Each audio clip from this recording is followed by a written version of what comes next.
Sorry, I just need to do that moment of silence for my stepfather who passed away on Wednesday, and I'll be talking about him in a second. But this is a brand new episode of Dylan Knows. I haven't been here for a couple weeks. Last week I didn't do an episode because I was in Providence, Rhode Island. We're going to talk about that and my brother and my stepbrother's wedding. Eulogize my stepfather, as I said earlier. My voice is a little whacked because I have a cold right now. And just a little out of it, I guess.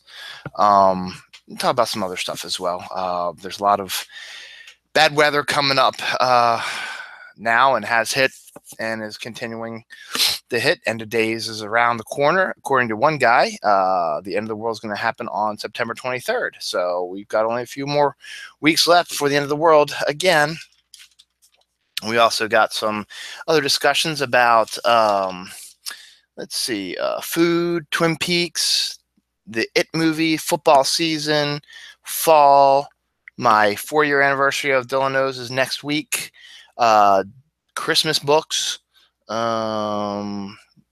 space, female reboots, 40th anniversaries. If we get to all that, check I Day. I don't know what that says right there. Oh, well. Royalty, and a young girl finds Excalibur. So we're going to talk about all that today. But first, I need to take a drink of some beer in honor of my stepdad.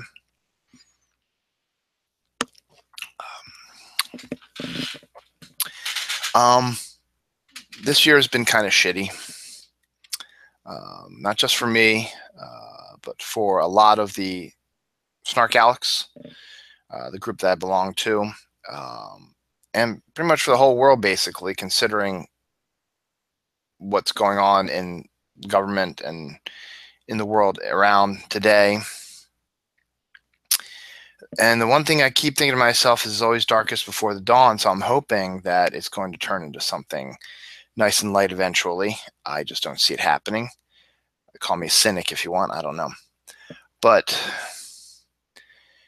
it's just been a rough year. But I guess, in the end, last year it was all the celebrities dying. This year it's all family members dying. We've had mothers, sisters, grandparents, step-parents, friends, wives, mothers.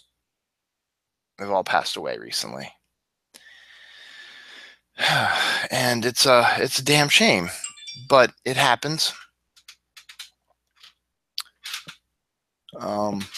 So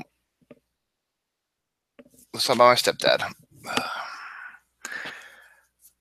I met my stepfather, Roger, in 1995. My mom and dad divorced when I turned 18, but they had been separated for years before that. I've talked about my parents' separation before. If you ever have to separate, the way that my parents did it is the best way to do it. The kids didn't move. The parents moved. They divided up the year into monthly segments and then the month into weekly segments and then daily segments for the most part. And so for 3 months, my mom would be with my sister and I for the majority of the week. So 4 of the 7 days of the week, my mom would be with us. My dad would be away, and then my dad would be with us for 3 days. So we had both our parents. They never argued in front of us. They never had us in custody battles before. My dad paid his alimony, so there was no bad blood between them. And in fact, nowadays, they are much closer than they were back then after all that stuff that's gone through. At that point, by the time that they had gotten divorced, they'd been married close to 18 years. They were separated for a few of those years. Anyway, during the separation time, my dad met a woman named Marianne, and that's where he spent his time when he wasn't with us.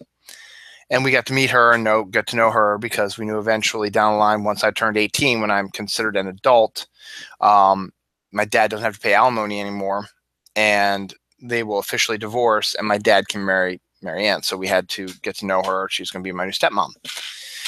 My mom, on the other hand, I think she didn't want to get remarried. She just wanted to live a little bit. And that was one of the reasons why her and my dad split up, because my dad was had a 1950s, I guess early 60s vibe to him, where he was like the women should stay home and the men go out and work. It's just the way he was born and raised. It's that's what a lot of this is the way you're born and raised. Um,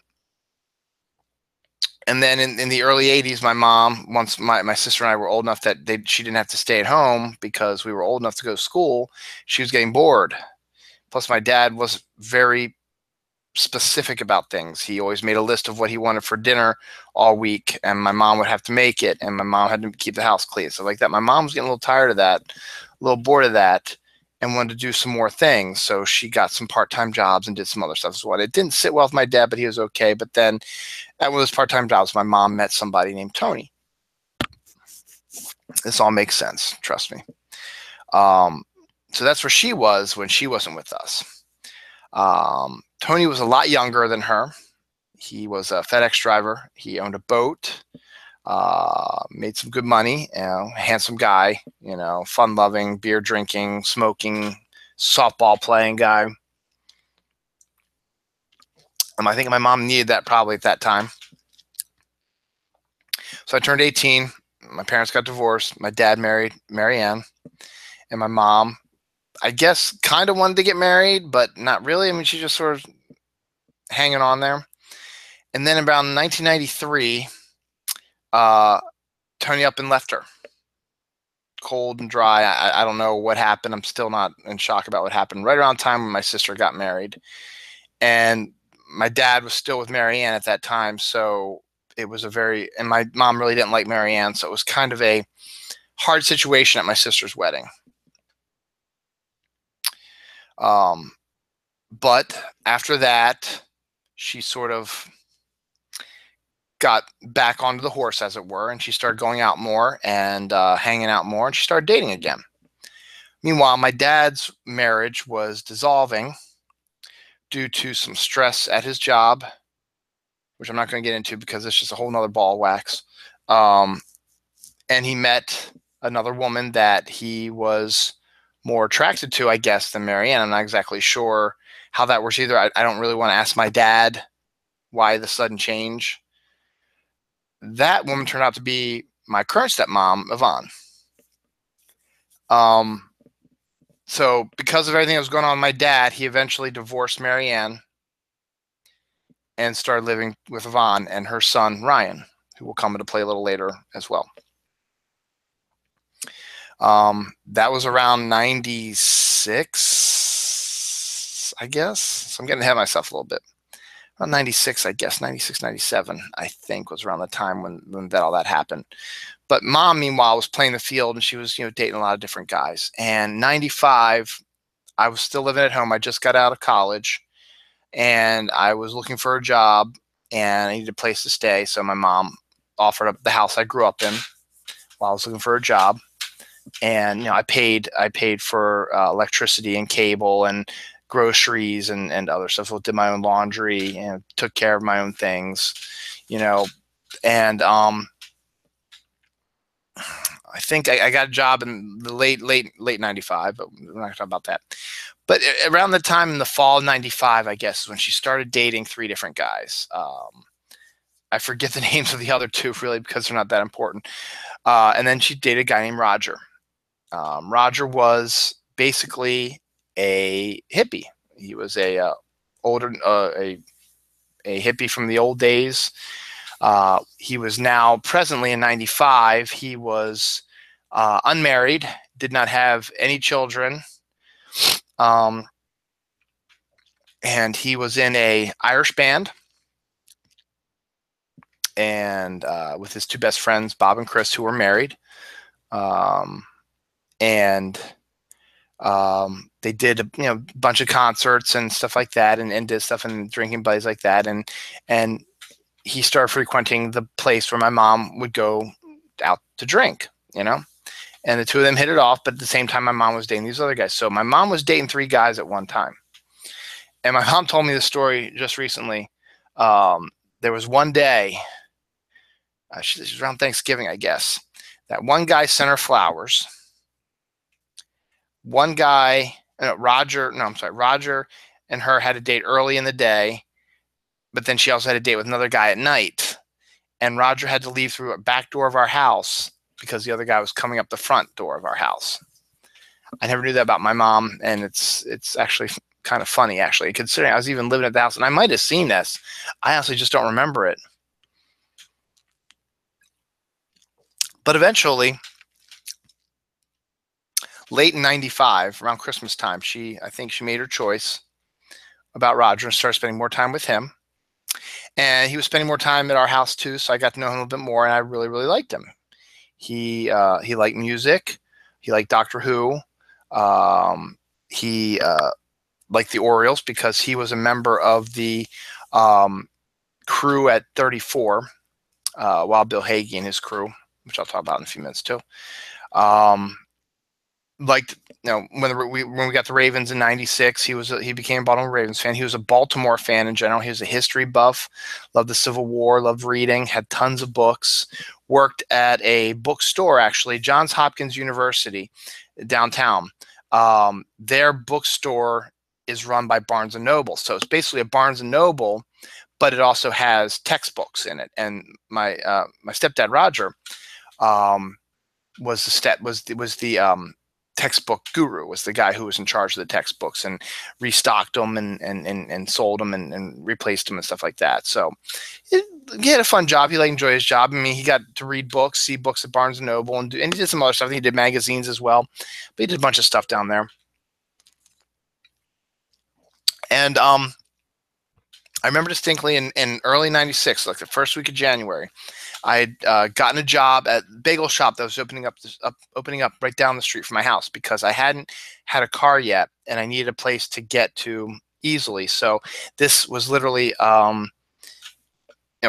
walked out my door, I walked up my street, cut through an alley, and then came down to the street again, and there was the place. So it took me 2 minutes, if that, maybe 3 minutes, to walk to my job. And it was a bagel shop. And I've talked about the bagel shop before. I started off as a guy who made bagel sandwiches and pulled dozens of bagels for everybody, made coffee and stuff like that. But eventually I learned how to be a bagel chef and became a bagel baker, as it were. Not a chef, because a chef is the kind of the guys who create stuff. I didn't create the bagels. I just baked them. But we were going to open that in January, like basically January 2nd, we were opening. The bagel shop was ready, and we had, there'd been media blitz, stuff like that. So, people come and they saw us, and we're in like a little, not really a strip mall because it's a bunch of stores on a sidewalk on a main road of York Road, but it was part of the neighborhood. And it was next door to a video store because at the time video stores were still big, and the video store was not a chain. It was owned by an Asian family who was really, really awesome. They were really, really cool. I think their daughter had the hots for me, and she was hot, but I don't know why I never approached that, but she was smoking, and I think she liked me. But I was oblivious or whatever because I'm a moron, as everyone knows, as it is. But like a day or two after we opened, January 3rd, 4th, somewhere around that, maybe even the 5th, Baltimore got hit with a blizzard in early '96. It's good sized blizzard, 23, 25 inches. We've had more since then, but at that time it was a pretty substantial blizzard, and we hadn't had one in a really long time. So obviously when we have a blizzard that hits my hometown, unfortunately, we are completely useless. Everyone runs around like a chicken with the head cut off.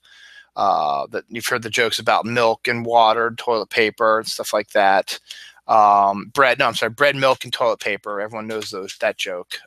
That's, if you go to the grocery store the day before a snowstorm, those are the three main items that are not going to be on the shelf because everybody grabs them for whatever reason. I guess everybody drinks milk, everybody needs bread to eat, and you need toilet paper to go wipe your butt, So when the snow hit, everything got shut down, basically. And because I lived not that far away, And most of the people who worked at the bagel shop did not live that far away. They were pretty much in walking distance for everybody. And the guy who owned it, JT, I think his name was, he had a Jeep. He decided we're going to stay open. We were the only store open. All the other stores in our little area were closed. Made sense. 23, 25 inches of snow on the ground. It's going to be really hard for people to come in and get there. But sure enough, there are people milling around outside. We were open, and guess what? Everybody came into our bagel shop because they had cabin fever. They wanted bagels. They wanted coffee. We had soda. We had juice.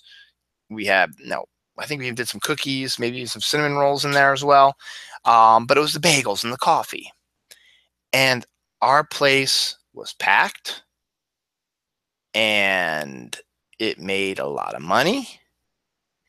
And Channel 2, which is one of the 3 big networks in Baltimore, their headquarters was literally right down the street. JT decided, hey, I'm going to take some bagels to them.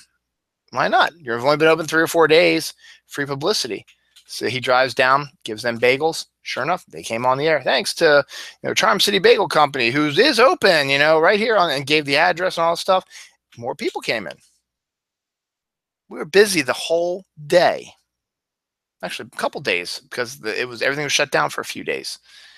And Channel 2 came out a couple times and did live remotes from our store. Interviewed JT, showed the store. Hey, absolutely free publicity. It was fantastic. And so that put us sort of on the map. And we became a big success, really. I stayed for a year and a half. Right? Yeah. The main reason why I stayed for only a year and a half is due to the fact that I had to get up at 3 a.m. every morning, trudge over to the bagel shop, had the keys, get into the bagel shop, relock it, type in the alarm code so it wouldn't go off, because police officers would come if it went off. And you had to be fast because you open the door. As soon as you open the door, the alarm's beeping. Like, you got like 5 seconds. So you had to run across the floor of the restaurant and type in the code before it went off. And it went off a couple times, and police officers came and said, okay, everything's good. And then I went in the back and I started cooking the bagels because we opened at 6. So I had about 2.5 hours to get bunches of bagels ready for the crowds. Because, as soon as you open, the people on the way to work, that's the first thing they do. I need a dozen bagels, need a dozen bagels. A dozen bagels go like that. We made a dozen bagels each time. So we had 6 pizza ovens. You put 2 trays of bagels in there that each had a dozen. So that was 2, 4, 6, 8, 10, 12. 12 dozen bagels we baked every 10 minutes. And it took 10 minutes to bake. You had to boil the bagels, dip them if they needed dipping. You had to put them in there to cook. You had to spray them to get the crust hard and stuff like that. Excuse me. So it took time. And that was the main reason, because then I had to go to bed at 8 o'clock. And 8 o'clock during the summer in Baltimore, it's still light out. My house I lived in is really, really old. We didn't have central air conditioning, so I had my windows open, so people were still outside, still playing, dogs barking, stuff like that, because it was summer. Why not? So it was hard. Plus the number of my social life. Not that I had one to begin with, but I really couldn't go out and do anything. Now, could I? But to get back to, so that week that we had the blizzard, as I said, everything was shut down. Stuff was closed like crazy. Roger had spent the night, was over our house the night before the blizzard hit, and ended up getting stuck with us for about a week, which I think he did deliberately because he liked being with us. I wanted him to stay because I thought he'd be really cool to hang out with for a week, because I'd only seen him, periodically, a couple days on the weekend. That's about it, really, because they both worked, and but now you could spend we spent a whole week together. And, when I wasn't there, my mom and Roger were together, so they were able to spend the week doing, couple stuff.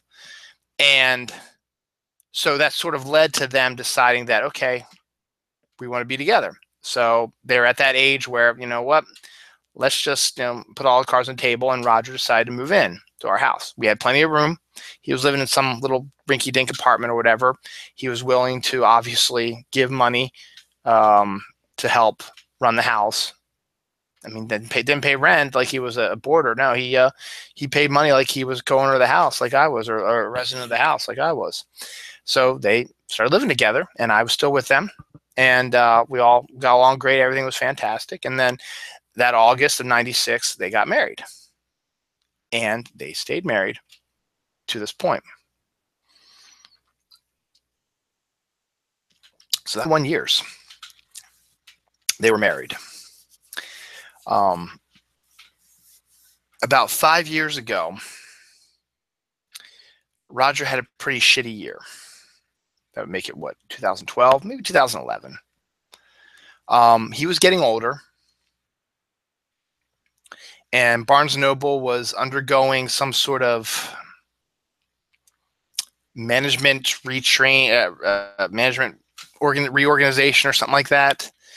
And he was told he had to train his replacement.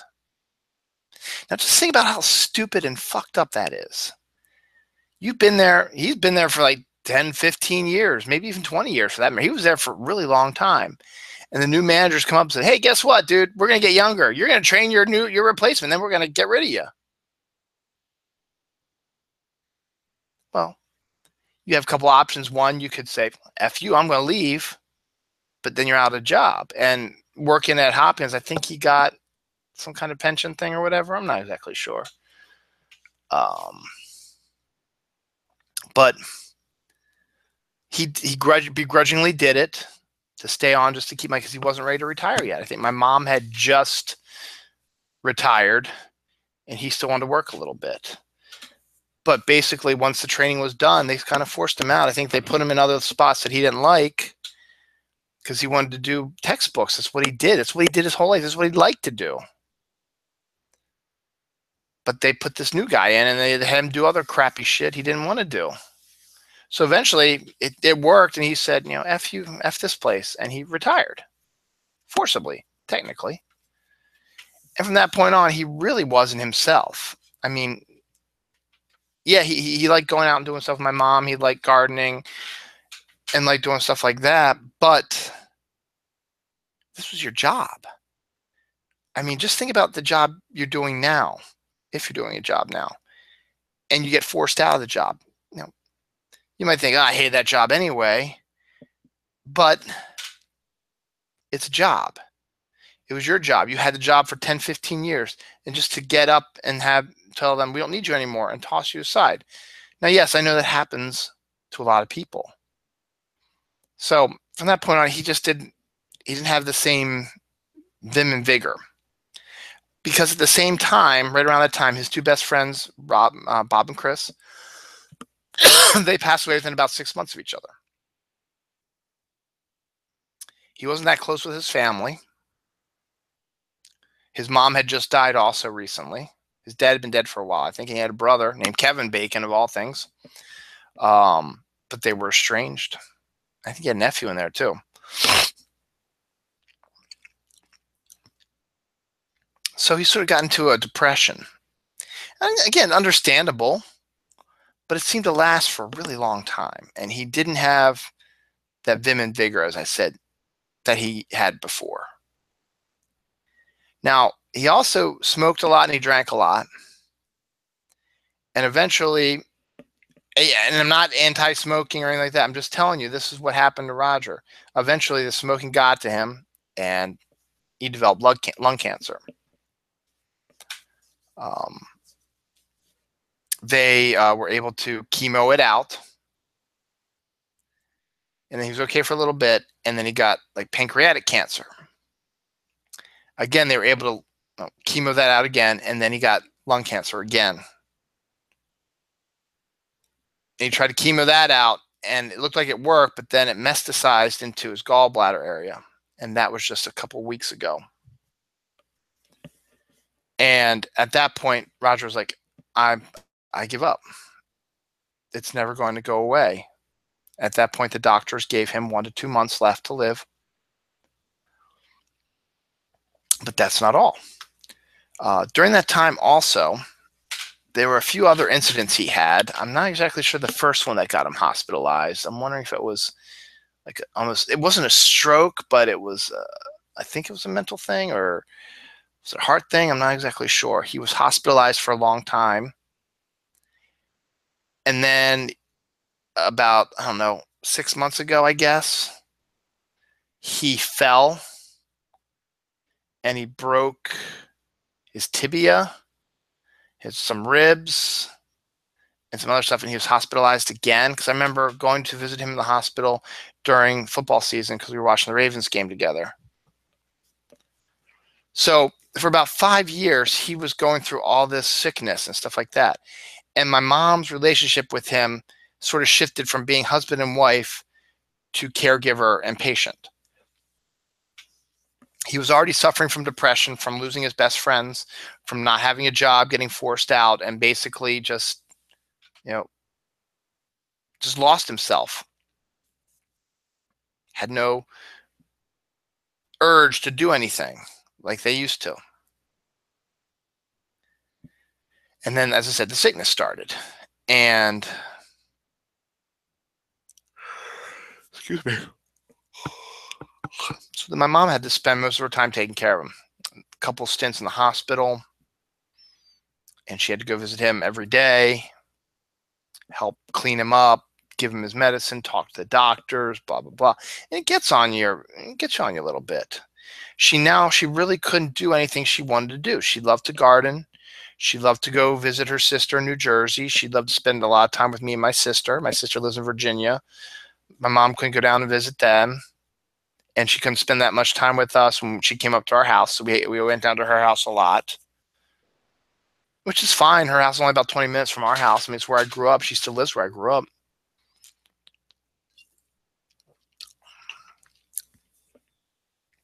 So she got to see her grandkids, and she loved her grandkids, And her and my son Noah have a bond because my mom watched him every day for a year and a half, except on weekends and holidays,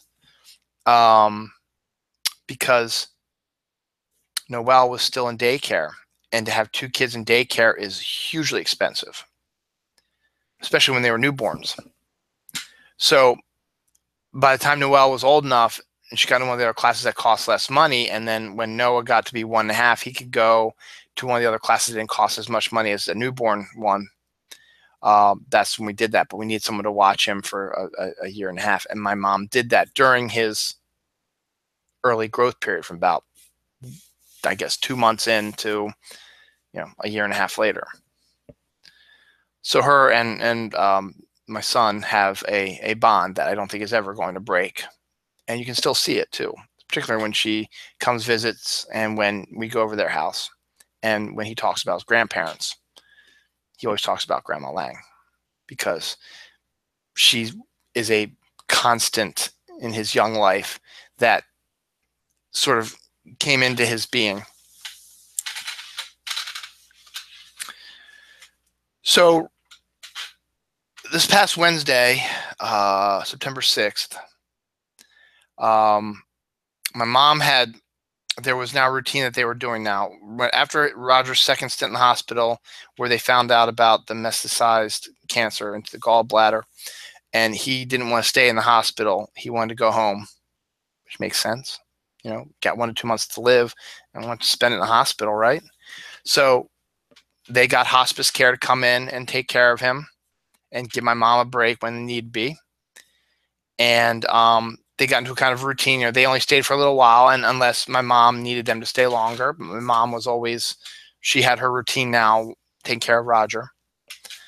So, he would sleep during the day, and then at night, when my mom went to bed around 9 o'clock-ish, Roger would stay up, and he had a avatar and played a game called Second Life. It's one of these not MMAs, that's something else, mixed martial arts. It's I can't think of the word, but it's it's a video game where you go in and it's an open world where you meet people and set up raids and stuff like that. Not Minecraft, some Warcraft, like World of Warcraft. It's called Second Life. So he did that till like 3 in the morning. And then normally he would call my mom, who'd have to wake up from her sleep, go down to help him get into bed. And she would either, he had a bed in his room where he had a hospital bed. Once my mom got up, he usually stayed in the hospital bed, and my mom would go back to sleep in the bed in the other room.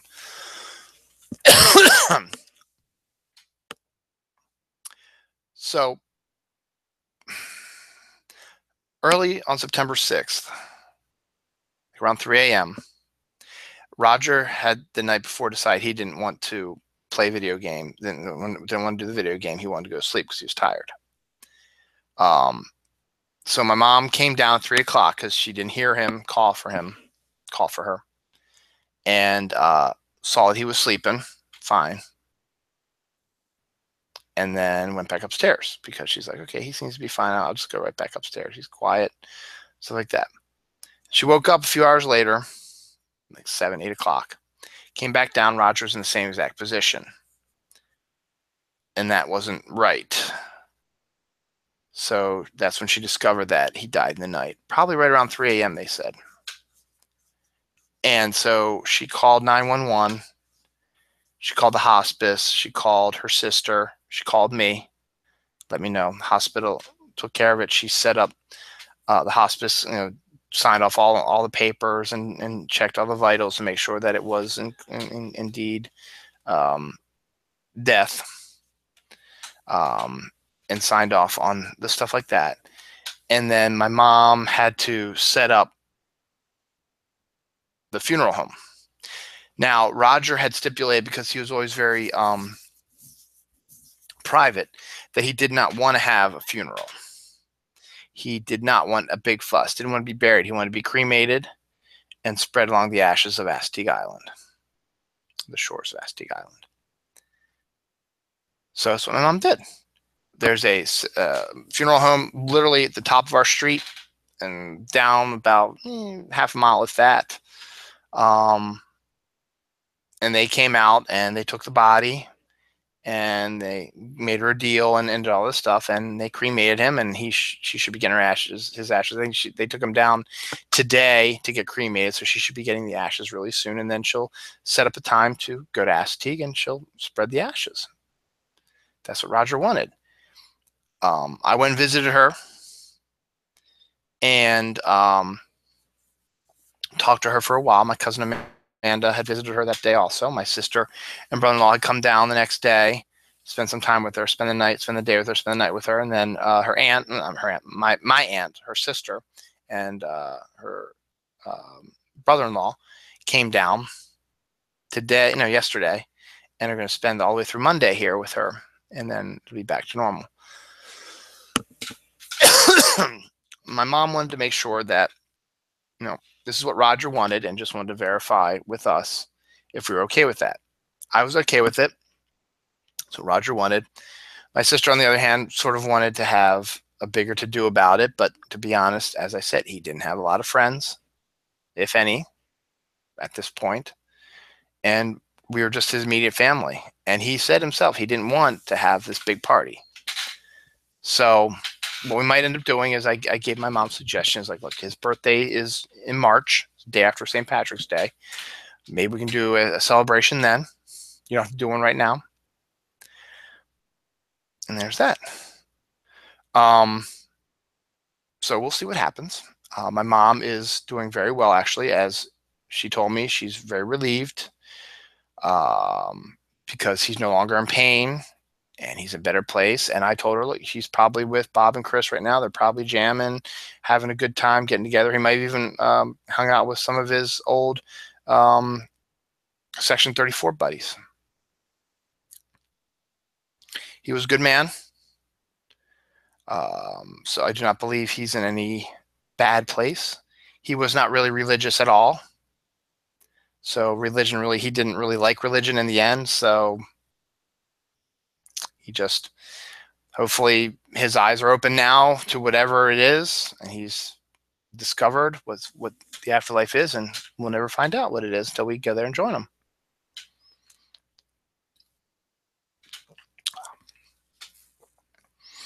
he was in an Irish band. Whenever he was kind of happy or made a funny joke or whatever, he'd do a little dance.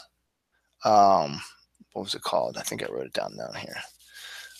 It was a little oh, maybe it's not down here.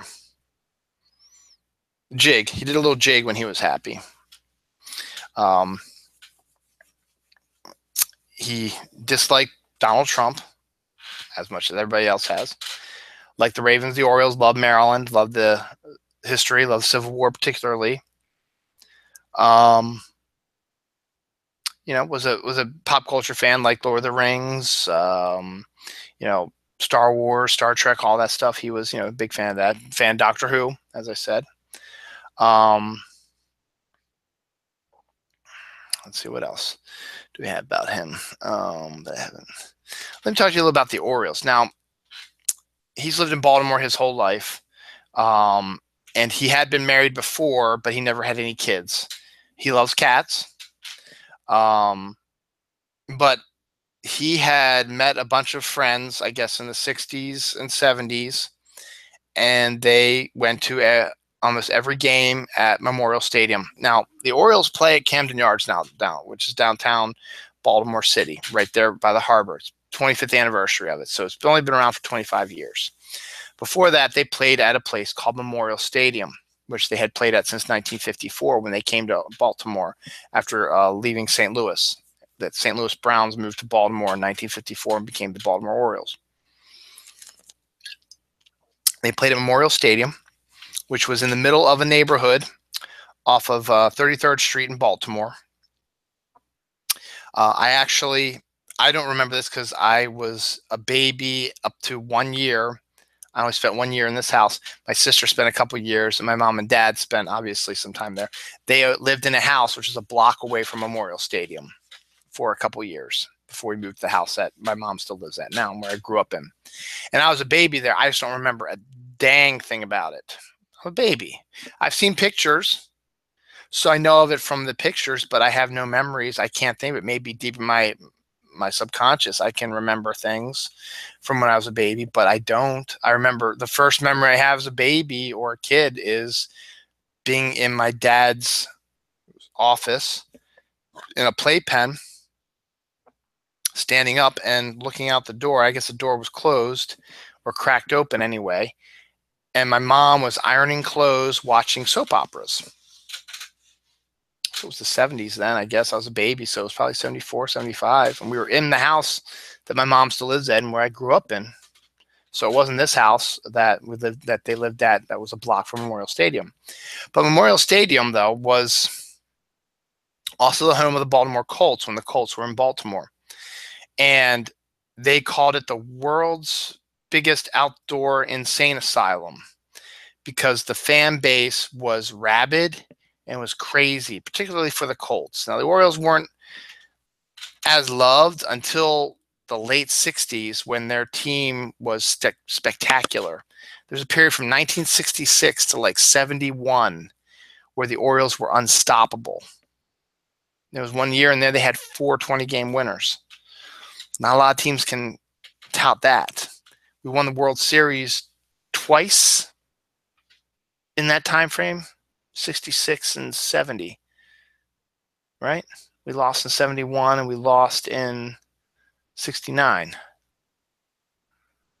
right? Yeah, I think that's right.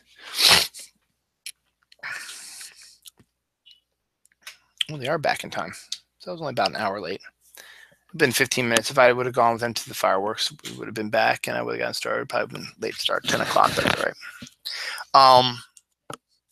So at Memorial Stadium, it was not like what it is down at Camden Yards. Camden Yards is kind of corporate. It's kind of expensive, but yeah, it's not as bad. It's actually a really nice stadium. Still is a really nice stadium, but it just didn't have the same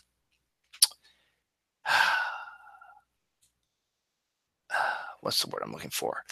Experience, I guess, that you had at Memorial Stadium, because this was just a bunch of regular people who went to a game and were screaming and yelling, drinking beer and acting crazy and booing stuff and throwing things on the field and just fighting and doing all kinds of ruckus and stuff like that.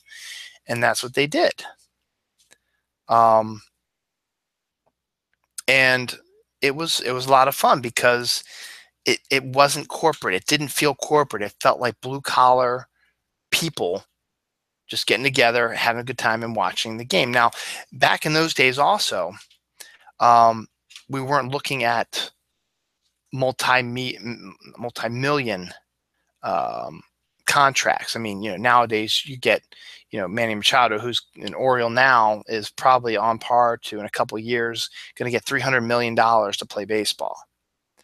That was unheard of in the 1960s and 70s. Same with football players. Of all people, Matthew Stafford of the Detroit Lions, the quarterback, is now the highest paid player in football NFL history. It's like $200 million or something like that. That's unheard of from that era as well. A lot of the people who played for the Orioles and for the Colts in the 60s and 70s, this was a kind of like a part-time job, kind of.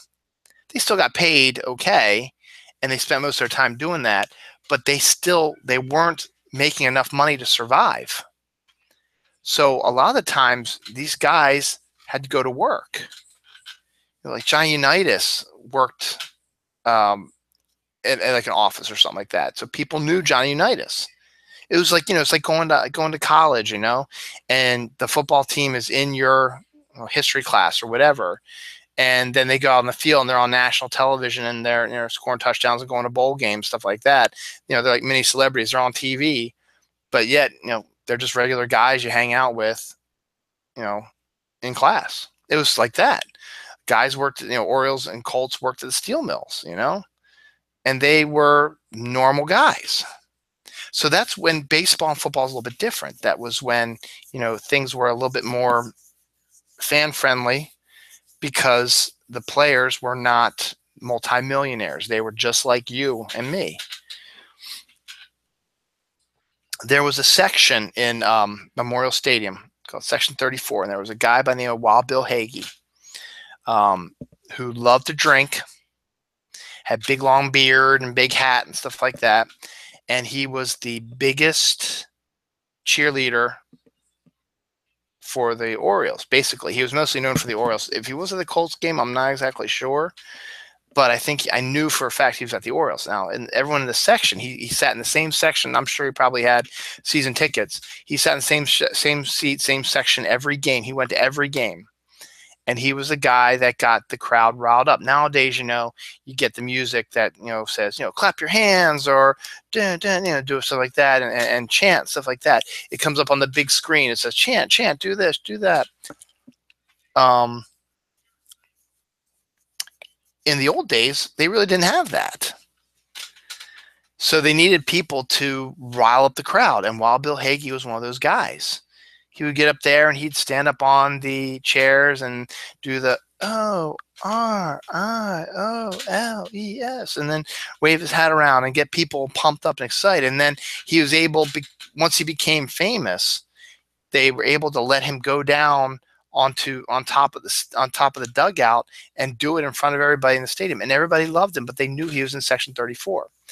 Roger hung out with them. He knew Wild Bill Hagee. He knew the people who were there. He was friends with people who were in that section. And that was really considered Baltimore royalty back in the 60s and 70s, even a little bit in the early 80s. They were considered royalty in Baltimore. So I always thought that was a really interesting story. Because he was an Irish band, and this is more Scottish, but he still loved it. His friend Bob used to play the bagpipes, and he played the bagpipes for my mom's wedding to Roger and my wedding to Dawn. We asked him, would he do that? And also give Roger someone else to hang out with at the party besides my mom and us. Because Roger always seemed to be the quiet outsider type because, he wasn't, he was kind of new to the family. and stuff like that. And so he wasn't ensconced as much in the family as well.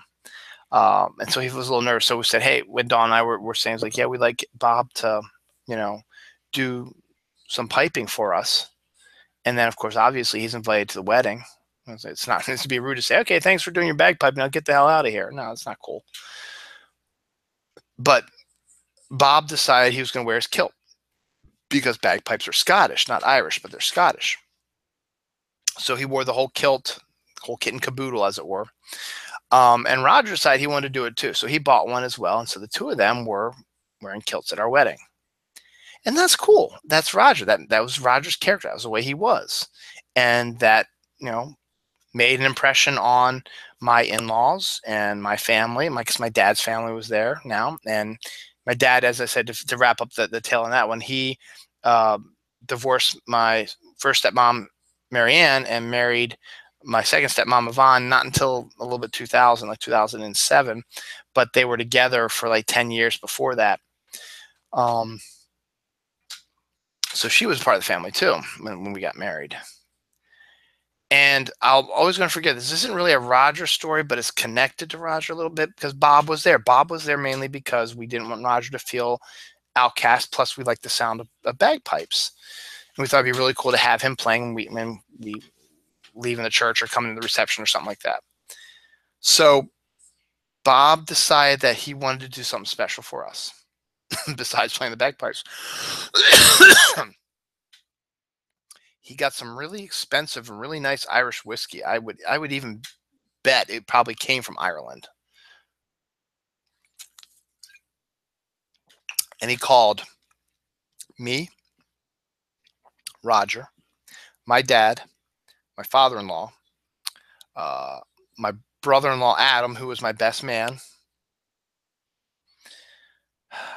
I don't think he called Jeff over. He might have. My other brother-in-law, Jeff, who was one of my ushers. He might have called a couple of my ushers over, maybe Jeff and maybe my cousin John. I'm not exactly sure I remember or not. They might have called them over as well. And Dawn and I gave out shot glasses as a favor at our wedding.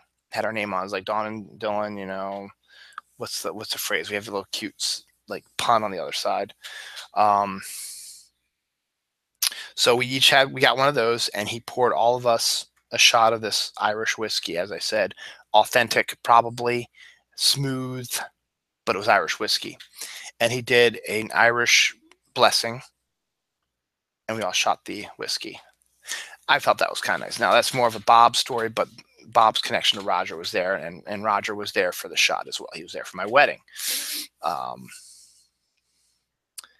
So that was nice. I think I covered everything about him. I mean, as I said, he was a very quiet, private person, but he enjoyed playing with the kids when they came over. And Grandpa Rogers, we called him. Even when he was, stuck in a wheelchair these last few months, when the kids would come over, there was a time, I guess it was around Thanksgiving, actually, we went over their house for Thanksgiving, and he was going around in his wheelchair in oxygen.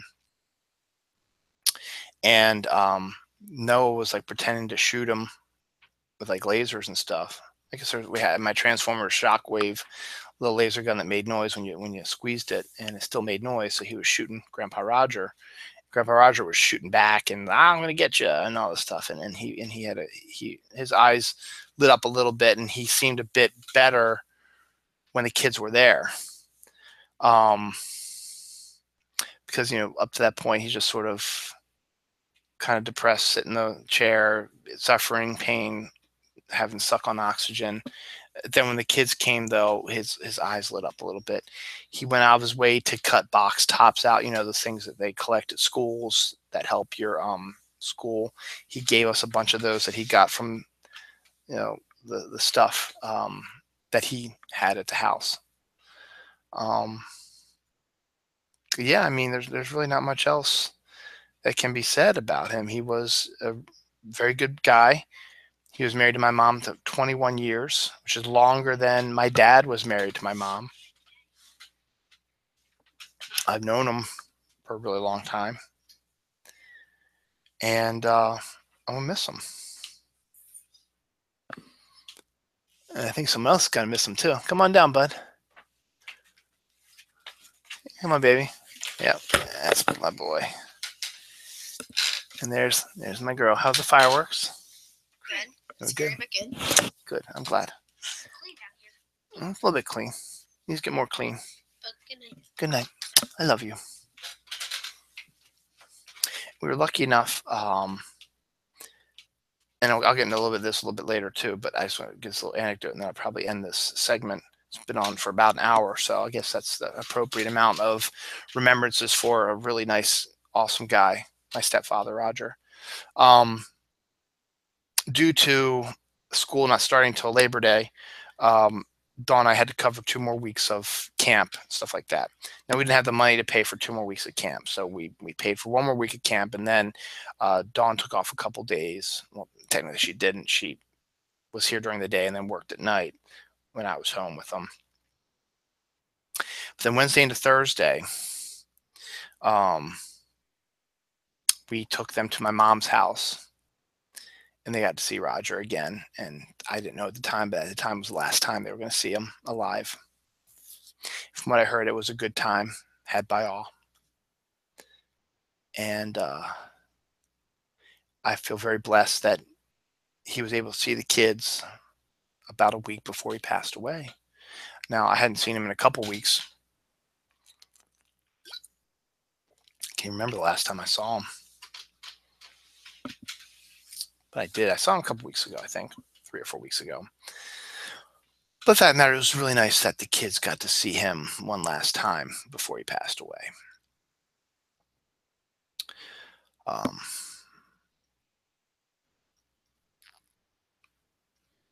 So, Roger, thank you for everything you've done for me over the last 21 years.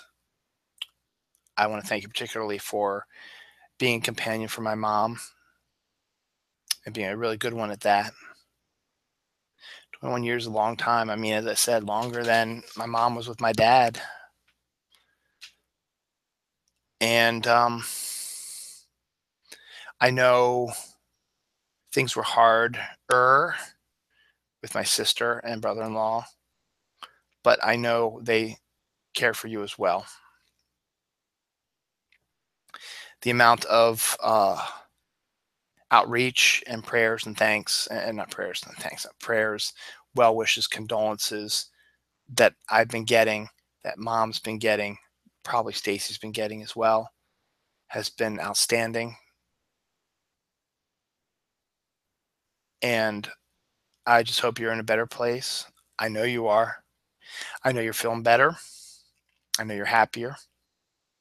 I know you're not. I know you're glad you're not down here now with that god awful man in the presidency in the White House. I know you're way glad about that. Particularly, I'm glad that you're not in pain anymore, because you were suffering for the last 5 years at least, and you just were not yourself. You had little glimpses here and there, but it was kind of hard seeing you in that shape. And I can just imagine that you're in much better shape right now. And I'm 100% certain you met up with Bob and Chris. You've been jamming up there. Maybe you've met with some other people. Maybe made up with your brother too, who passed away about a month or so ago. Saw your mom again. Your friends, I think, well, Bill's up there too, probably. You guys cheering on the O's, even though they're stinging up the joint. We could use your help. Freaking Cleveland Indians have won 17 straight. We need to stop that tomorrow. The Ravens, we need your help to cheer them on also from up there, up on high as well. I know I'm wearing Steelers colors, but I'm not a Steelers fan. I'm a Hufflepuff, but I had to wear the Hufflepuff colors. But Ravens fan, true and blue, just like you were.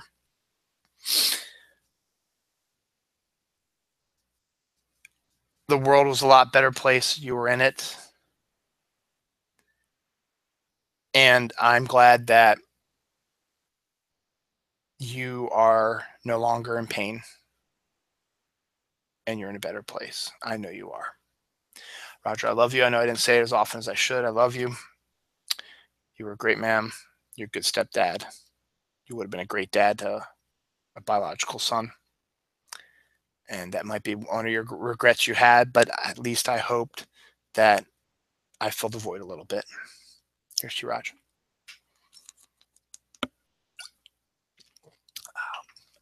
Thank you for everything. Just take a pause again for a second or two.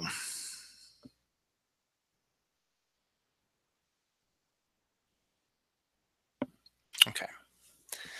Thank you, Roger. Switch to a happier note. I mean, it's happy, I guess, because he's in a better place and he's not in pain. But as the log lady said in a Twin Peaks video, now's the time for the sadness starts.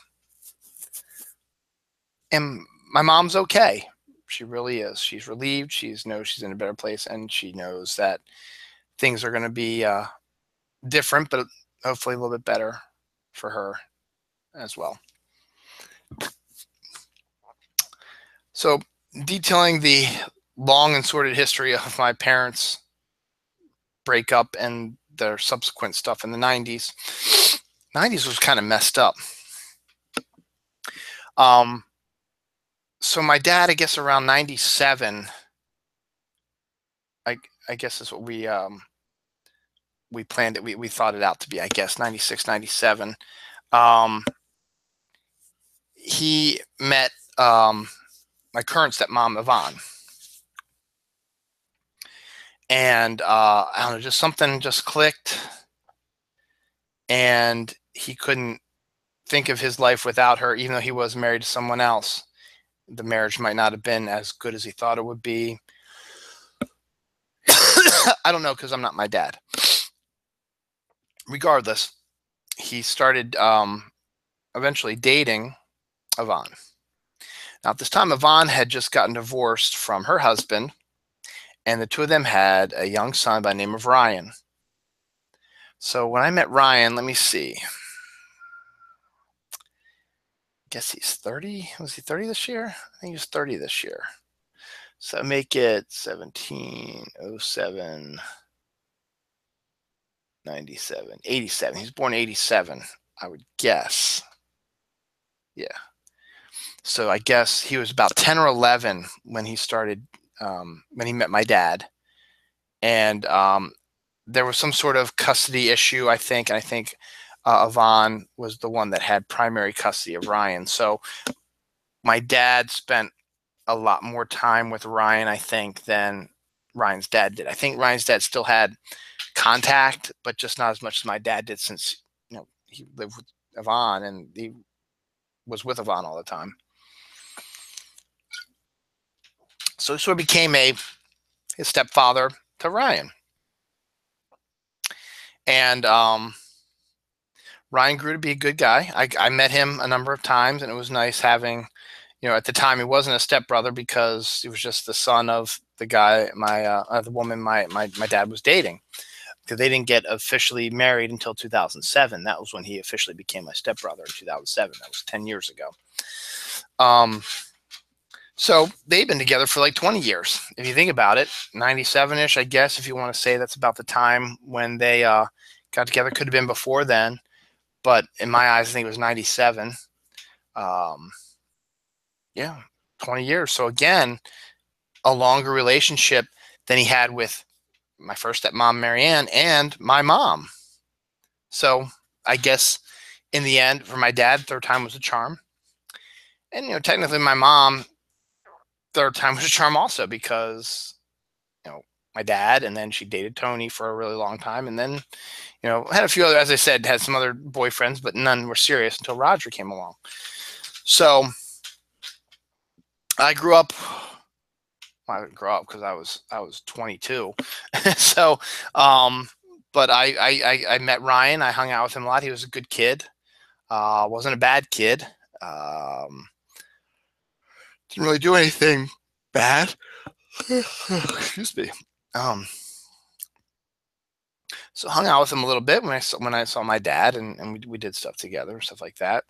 We never went on vacation or anything like that together, but whenever I went over to visit my dad, he was usually there because he was going through high school and stuff like that. And we do stuff like that and celebrate his birthday and holidays together. Christmas time, we'd always go over there and he'd be there too. We'd have Christmas, stuff with him. And then, he kept getting older and older too, because he's grown up also, and he ended up going to college and then law school, and now he's a lawyer. And somewhere in there, he met a woman online by the name of Carly. And I think she was from Ohio or something like that. She was from someplace far away, but they interacted through emails and texts and stuff like that. And they had, and then they met and they went on dates and they visited each other wherever they were living. I think Ryan was living in Washington at the time, and Carly was up in, like the Rhode Island area getting her master's and stuff like that and her doctorate. And so they had a long distance relationship for a long time. Until I guess they had the discussion, where's this relationship going, blah, blah, blah. And eventually Ryan, I guess, proposed to her, I guess about a little bit over a year or so ago. And since they had never really had a chance to be around each other 24/7, Ryan quit his job in DC and moved up to Rhode Island, got a job in Boston, and lived with his now fiance, Carly, for about a year until this past weekend. So they were going to have a wedding in Rhode Island, which is where they live, Providence, Rhode Island. And of course, we were all invited, and I wasn't going to miss it for the world. And it just so happened to be it was Labor Day weekend. So after we dropped the kids off, and my kids spent the night at my mom's house and spent time with Roger, we took them to my in-laws' house, and they were going to stay there till Sunday. So Thursday, Friday, Saturday, Sunday, about 4 or 5 days. Because Dawn and I had to travel up to Providence, Rhode Island. We were invited to be at the rehearsal dinner the night before the wedding. The wedding was on Saturday, September 2nd. And then we wanted to leave Sunday, September 3rd early so we could take the kids away from our in-laws who had them at that point for 4 days then. And then we would have Labor Day off to recover, and then school would start for the kids. So we decided when we had the plan set in motion that we were going to take the train up because it's Labor Day weekend. It's Rhode Island. I'm not driving to Rhode Island. There's no way I'm driving up to Rhode Island during Labor Day weekend past New York City of all places. It's got to be an 8 to 10 hour drive. And I'm just not built for that. I'm built for it when we go to the beach, but then I know I have a week off where I don't have to do anything except chill, go to the pool, and sleep in and read comics and do stuff like that. This is going to be a quick turnaround. 10-hour drive up to Rhode Island, wedding stuff, 10-hour drive back, get the kids, and then have just 1 day to recover, and then guess what? You're back to work the next day.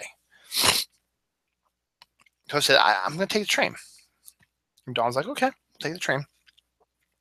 We also got a late start on getting the hotel, but we eventually decided we should probably do this. And so we were able to find that they had blocks of hotel rooms set at a bunch of different hotels. And the Biltmore, which is a famous hotel in Providence, that was going to be like the base of operations. That was where the wedding party was basically going to be staying. Ryan and Carly were going to be staying there. Dad and Yvonne were going to be staying there. The groomsmen, the bridesmaids, they were all going to be staying there as well. Family, instant family. My sister was going to be staying there too. Ryan's cousin, I think, was staying there as well, and his dad was staying there. So it was good. So we got in late. We got the last room available, which was a junior suite. It was like, you know what? Everything's going to happen to Biltmore. The wedding party's here. The bus to the wedding location is going from the Biltmore. So basically, we get on the bus, we drive to the wedding reception. When we're done the wedding reception, we drive back to the Biltmore. We go upstairs, we go to our room, we go to bed. So we decided that was going to be worth the extra price for it being a junior suite. So we got everything planned, and So bright and early on Friday the 1st, Dawn and I drove down to Penn Station, which is the train station here in Baltimore. And our train was going to leave at 5:20 a.m. So we want to get there in plenty of time to relax a little bit and wait for the rehearsal there. Excuse me. So we got down there in no time. We found a parking spot. We went up into the train station. There's not a lot of people there. We sat down and we waited. And we had to wait about maybe half an hour or so. And then our train was boarding. Went down there. The train wasn't there yet, but it pulled into the station. And then we started to board. And we found ourselves in something I didn't know that they had called the quiet car. Now, you've got the coach cars, which are for everybody, basically. You have the quiet car, which is just one big car. They have business class, which is, I guess, more fancy. I guess the seats are nicer. It's like first class, basically, I guess. Costs more, but you have that. So that was down there at the end. Now, we would just happen to be in the spot where the quiet car stopped. And we wanted to get a seat as soon as possible because it was like a first come, first serve. You find your seat, that's it. You don't have assigned seats like they do on airplanes. You just go and find a seat.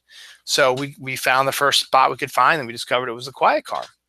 Now, the quiet car basically means that you can't have loud music, loud talking, can't be on your cell phone talking blah blah blah blah blah to people like that. It just can't be loud. It's got to be quiet. You can talk in a normal tone or whisper if you want. You can look on the phone as long as you're looking on the internet and stuff like that. And if you're watching videos or music or videos on Facebook or Twitter or whatever, make sure that the volume's way down. Or if you did Pokemon Go, make sure the volume's way down so it's not loud. And that was it. So we got on the train and we just drove. And it was wonderful. I didn't have to worry about driving. I didn't have to worry about where I'm going to stop to go to the bathroom if I have to go to the bathroom. If I had to go to the bathroom, I got up, walked down the end of the car. There's the bathroom. Bing. You go in there, go to the bathroom. Bing. You sit back down. Dawn brought snacks. If we wanted something, we could go to the food car, which is down a little ways, because you can walk between cars. So if you needed to take a phone call and you needed to talk loudly, you just walk into one of the coach rooms and you can talk all you want. There's no rule that says you can't stand the whole time. That'd be dumb. But if you need to stand just to talk to somebody on the phone for a little bit, then you can. You can go in between cars. Not a big deal. You just can't go to business class unless you're a business class ticket member. So it had a number of stops, but that was okay. We weren't going anywhere. We were staying in our seats, and people would get up and they would leave, and then people would come in and sit down in those seats. So there were just different influxes of people, some more than others. And it was lovely. I mean, we had a view of everything. It was a beautiful day driving up there. Our first stop was Wilmington, Delaware, and then we went to Philadelphia, and then a bunch of other places in there. And then we went to New York City, which we didn't see the city. We were in the underground. We were at Union Station there. And just chilled there for about 15 minutes as they unloaded and loaded new people. And then drove out of New York City.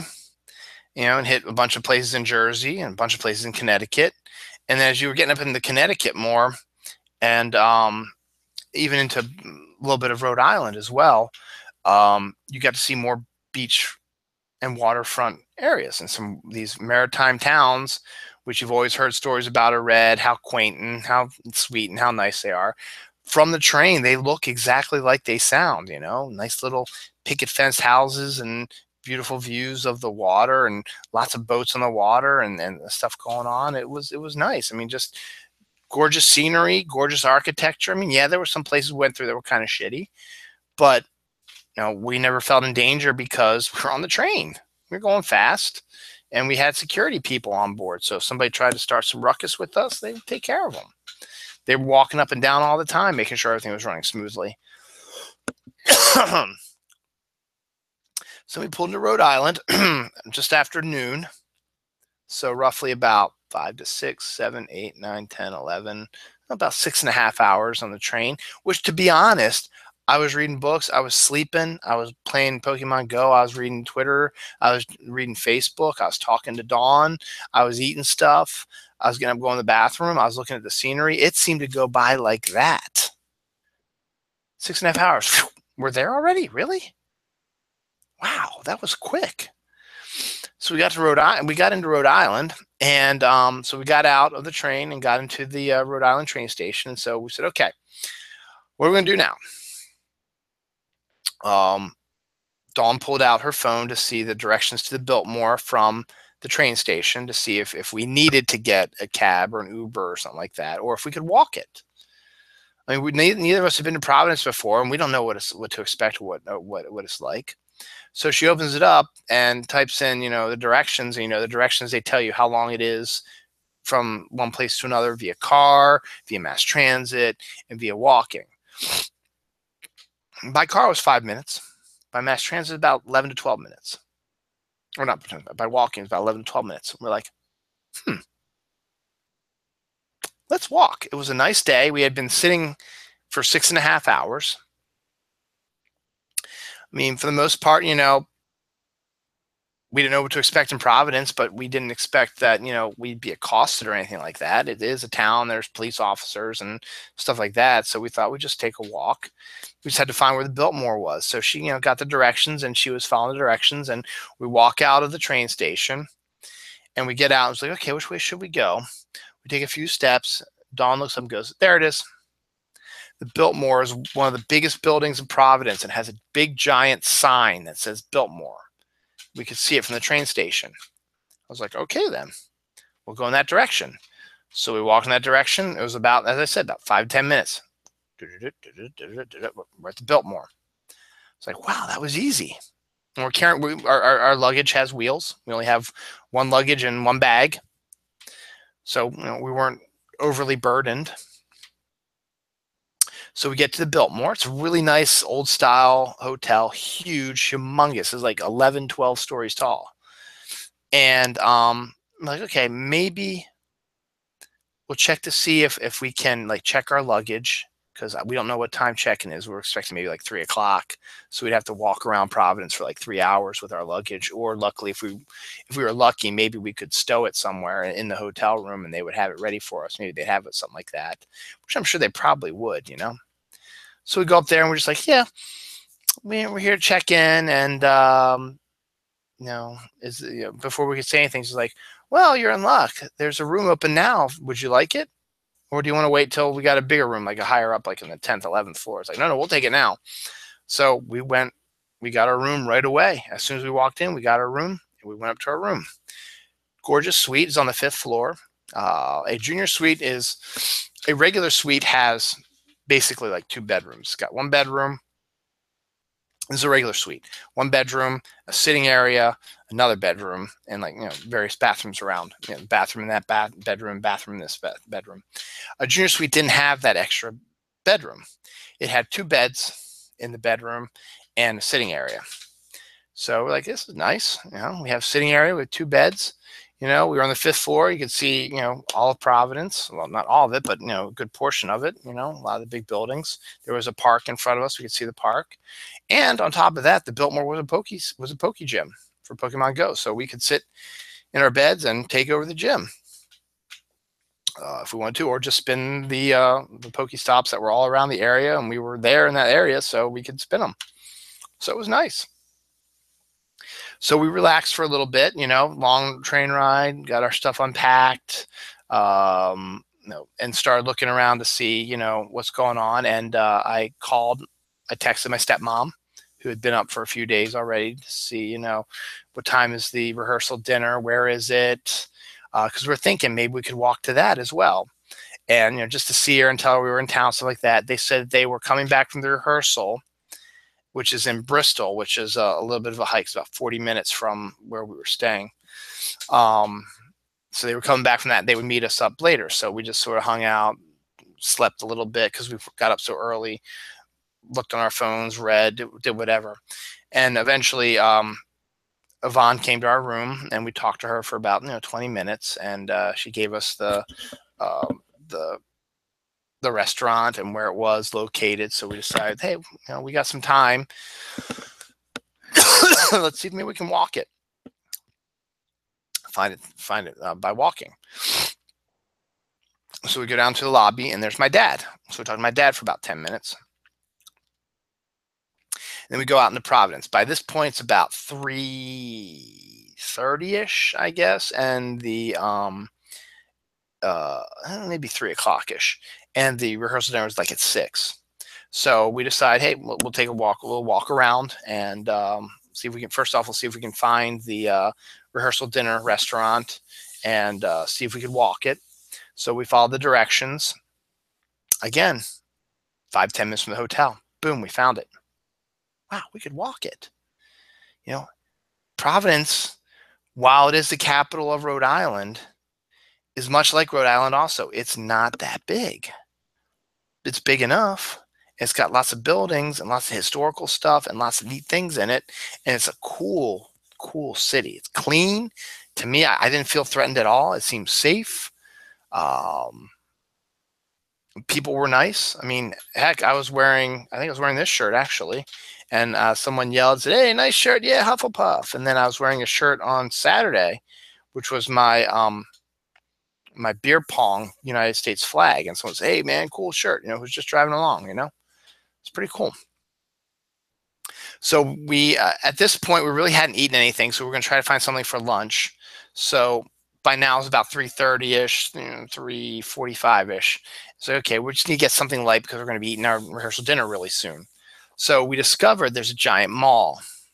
Literally, it is a giant mall. It's literally not a giant mall because that would mean there'd be giants in it. But no, it's a mall that's big and goes about the length of a street, a block. It's about a block long.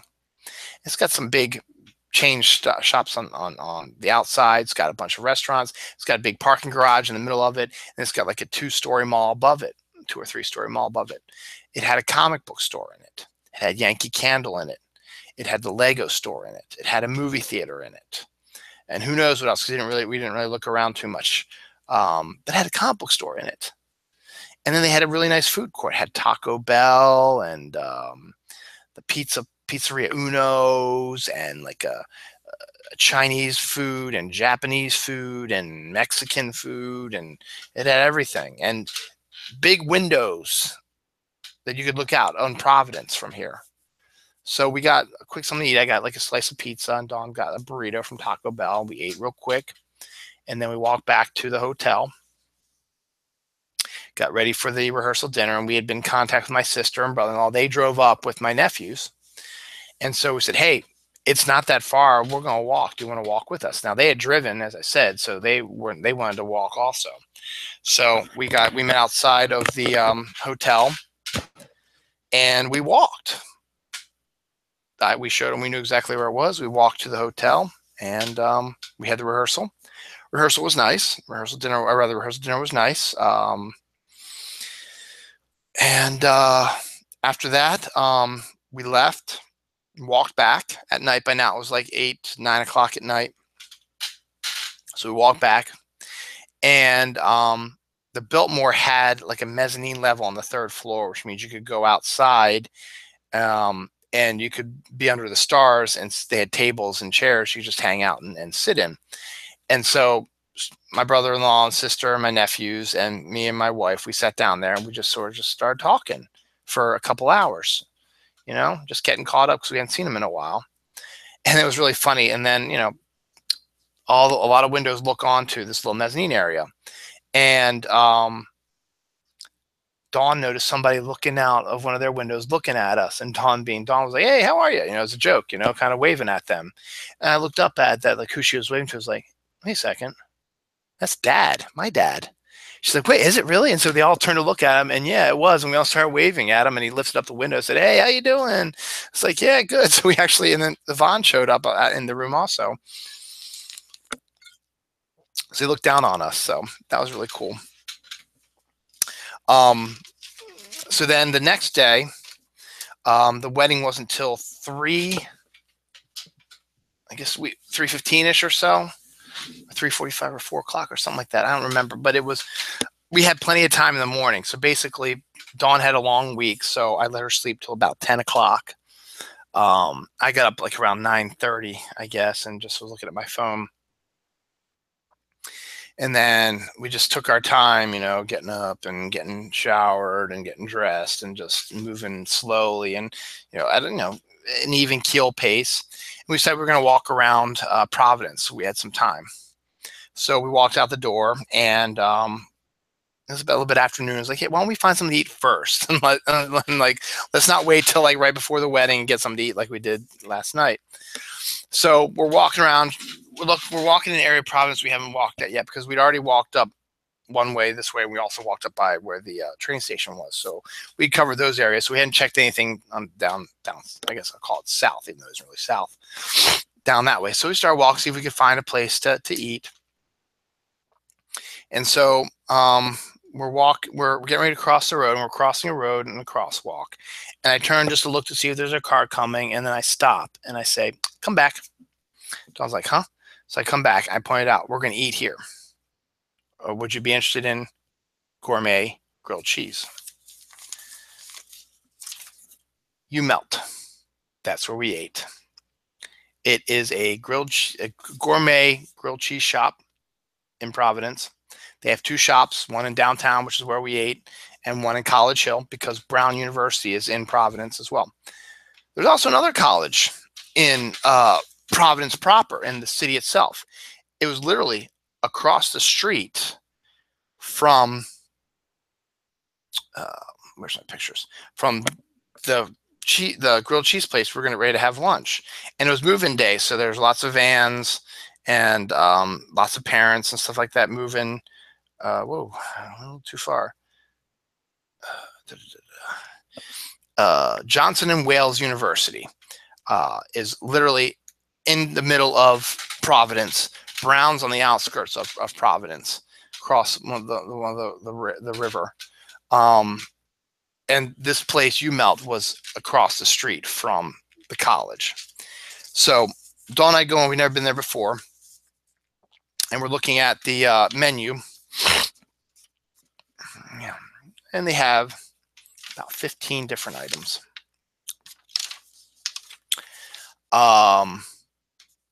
Names such as the tomato basil, the barbecue pork, the Cubano, the Vermonster, the club, the jalapeno popper, the veggie, the buff chick, the wicked, the big cheese, the grilly cheesesteak, pepper jack, the white trash, the chipster, stuff like that.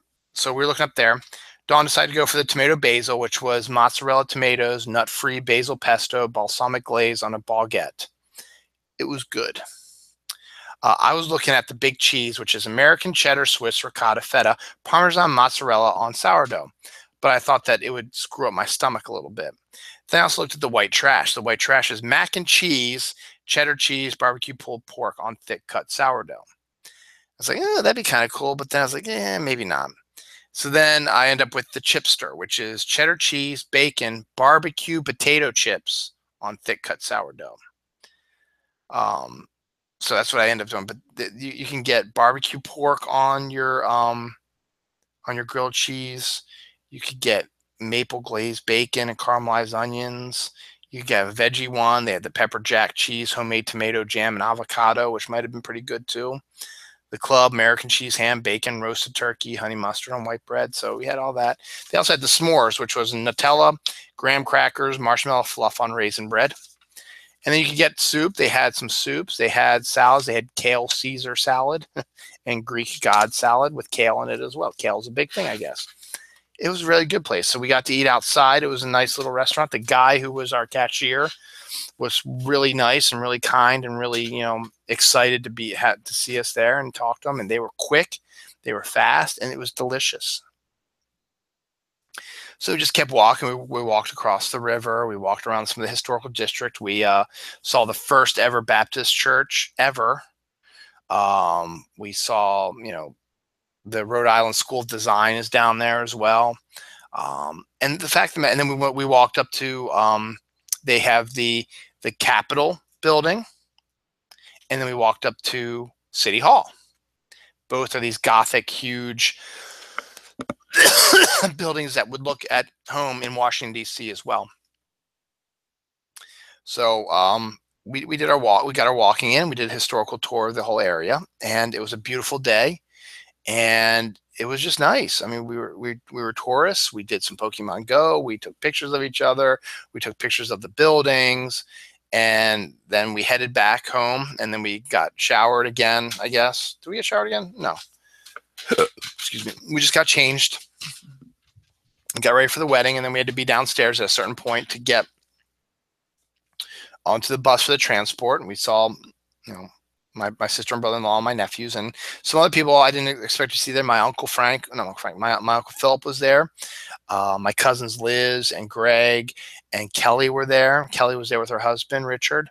And Greg, who's had moved up to, I guess, the Massachusetts area or New Hampshire or something like that, and was working up there now, was there with his new girlfriend. And I hadn't heard any of the gossip, anything. I hadn't been caught up on family gossip, but apparently Greg and oh shoot, I forgot her name, Lucy, his girlfriend, had been living together for a few months now. It's like, really? I guess he's been up there for about a year. I guess he met her really soon after he got up there, and they just hit it off and started living together. So I had never met her before, and so I finally got to sit down and meet her, and oh my God, she's a gem. She would, if they continue seeming to be a good couple, and eventually they decide to get married, stuff like that, she will be a perfect member of our family, of our extended family. So just watching them together was really cute. Doing goofy dances and thumb wrestling, and just the way she was, and she was very outgoing and really, really cool and really nice. So we got on the bus, and it's a long trip. This is about a 40-minute trip. So you leave Rhode Island, you go into Massachusetts, and you go back into Rhode Island. It's in the woods, right on the water. It was an outdoor wedding and an outdoor reception with a big giant tent. There was a bridge in the distance. And so they wanted to get married on the by the waterfront. So we did it outside, and it's Carly's Jewish, so they had bits and pieces of the Jewish wedding in there as well. Ryan broke the glass. Instead of like Bible readings, they read excerpts from books that talked about their relationship in like book phrase, using these quotes from books and stuff like that, describe their relationship. And then we had a cocktail hour at this little area that had really nice views of the water. And then we went into the reception area, and they had a band. They had a DJ there when the band needed a break or whatever. And it was just really nice. I mean, it was just bam, bam, bam, bam. There didn't seem to be any problems. There's lots of dancing. The chair lift dance that I guess do the Hava Nagila is like something that's common. That lasts like half an hour, and so like all the wedding party gets in chairs, and everybody lifts them up and hops them up and down. So we did that to Ryan and Carly, and to my dad, and to Yvonne, and to Ryan's dad, his stepmom, and stuff like that, and some of the groomsmen and the bridesmaids, stuff like that. So it was a lot of fun. They also did s'mores, which was really cool. They had a photo booth so you could take pictures, and then one of those where you get like the photo booths, like our old arcades. You get like 3 pictures. We get a copy, and then a copy would go into a book for Ryan and Carly. They also had customized ice cream sandwiches, which were really good. Also, the porta potties were the fancy porta potties. They were big. And you walked into, like in the men's room, there were 3 urinals and a toilet and a sink. That was a porta potty. And then the females, I guess, they didn't have the urinals in it, so they had 3 or 4 toilets in there and then a sink. But they were nice. They were clean. They didn't stink, as porta potties usually do. And it was just a bus ride back and forth, and then everything met up at the hotel we were at, and then we came back to the hotel we were at. We just went upstairs and went to bed. And then Dawn and I couldn't go to the brunch that morning on Sunday because we had to leave Our train left about 7:20, so we walked up to the train station. It was supposed to rain all day, but by the time we got out and we were walking up to the train station, it was misting a little bit, but not really bad rain. That came later. So we didn't get wet, and we got on the train and we drove back again. A fairly easy drive. A lot more rain this time. Wasn't as scenic because it was more rainy and dreary and cloudy, and plus we had done a lot, so we were kind of more worn out. And got home in a reasonable amount of time. We got back about a little bit after 1:30, I guess. And then we hopped in my car and we drove down to Olney to pick up the kids, and then came back home, and that was it. That was the great wedding. Providence is an amazing city. I really enjoyed it. I hope I get to see it again. The wedding was fantastic. It was a wonderful weekend. And so mazel tov to you guys. So those are the big things I wanted to go over. So I've got little hits here and there. Real quick, I've complained about this a little bit, but I'm going to just do it one more last time. I really am angry about this executive order the governor of Maryland made about school starting the day after Labor Day. Because it affected us. As I said, we had to pay for 2 more weeks of camp. In fact, we paid for 1 more week, and then we had to have, people watch our kids, and Dawn had to work, at night, and then watch the kids and then work at night. So it was tough for her. And, one of the reasons why they said, oh, we're going to do this is because the weather is going to be, is always hotter in the end of August. And, it'd be better to do it in September when the weather's a little bit cooler. Well, last year, before all this came up, the week of after Labor Day was the hottest week. The weeks before were not so bad. This year, the weeks before Labor Day and this week alone also were nice and chill and cool and nice. And it would have been fine to have the kids go back to school last week because it was not bad weather at all. But they decided not to do it.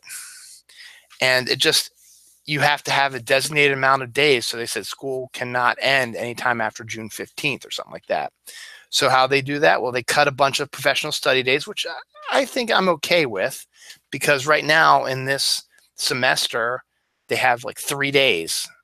One September, 1 October, 1 November that they have off. And then they have a couple half days in there.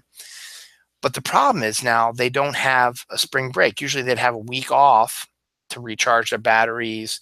And that's for the teachers as well. Teachers and the students to recharge their batteries right around Easter. It's nice. Families go on trips, stuff like that. Not this year because of this new executive order. You have a long weekend. Friday and Monday off. That's it. 4 days. That's it. That's your summer break. It's bullshit. And hey, what else? I don't think it's going to happen because Maryland weather is in cycles. We have like 3 or 4 years of heavy snow, and then 3 or 4 years of not so heavy snow, and then 3 or 4 years of heavy snow. We had our heavy snow. Last year, we didn't have any snow, hardly. I'm thinking the same thing's going to happen this year. We're not going to get a lot of snow. But what if we have snow days? What if we have a lot of snow? What are you going to do then? Well, you're going to cut spring break then? If you want to end school by June 15th, you got to the students get their full education in. And if you cut holidays and other stuff to the bone and they go to school straight without a break, it's going to hurt the kids and it's going to hurt the teachers. And it's dumb. Or you're just going to say, we're not going to worry about those days that they miss. Well, then you're cheaping us on our kids' education. So this needs to get fixed. He's up for re-election next year. Unfortunately, he's fairly popular right now, so I don't think it's changing. But we'll see. Football season is officially underway. I've never been a Patriots fan, and it was so sweet seeing the Kansas City Chiefs demolish them because everybody was sucking their dick about how great they were going to be.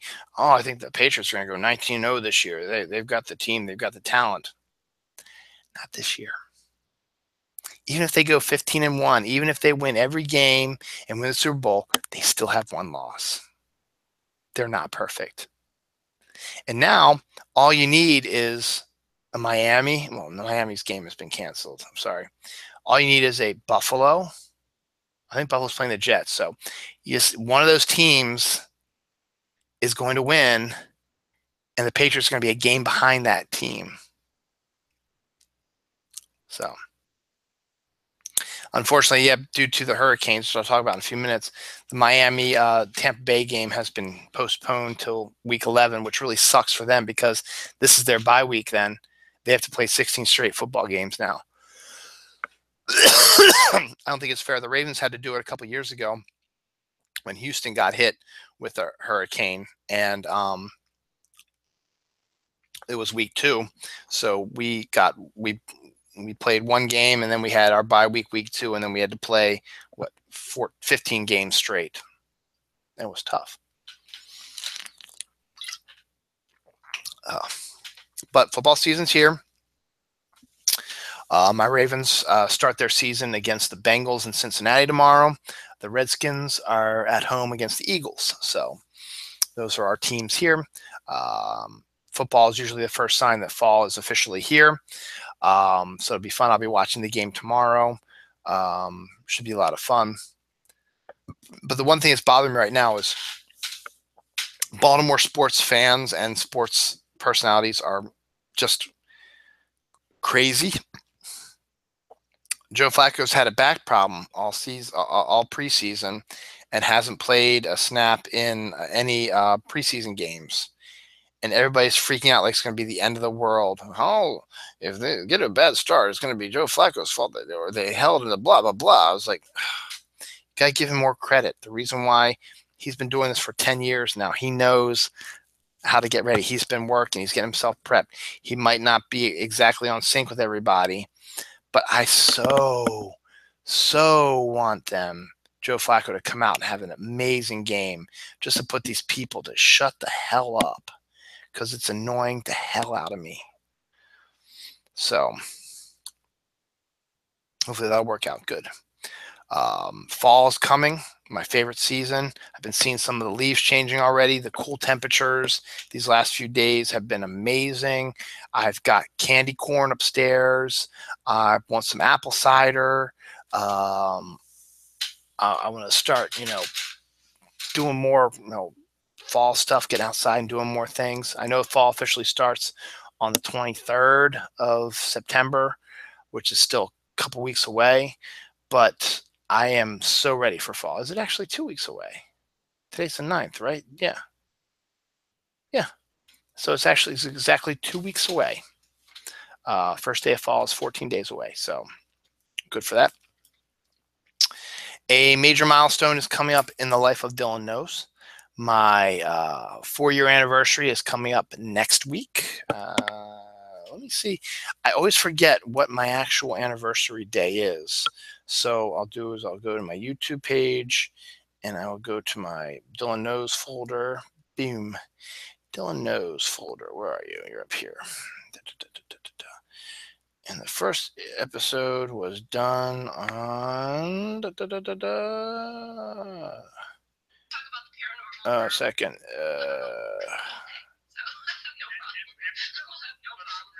I don't remember.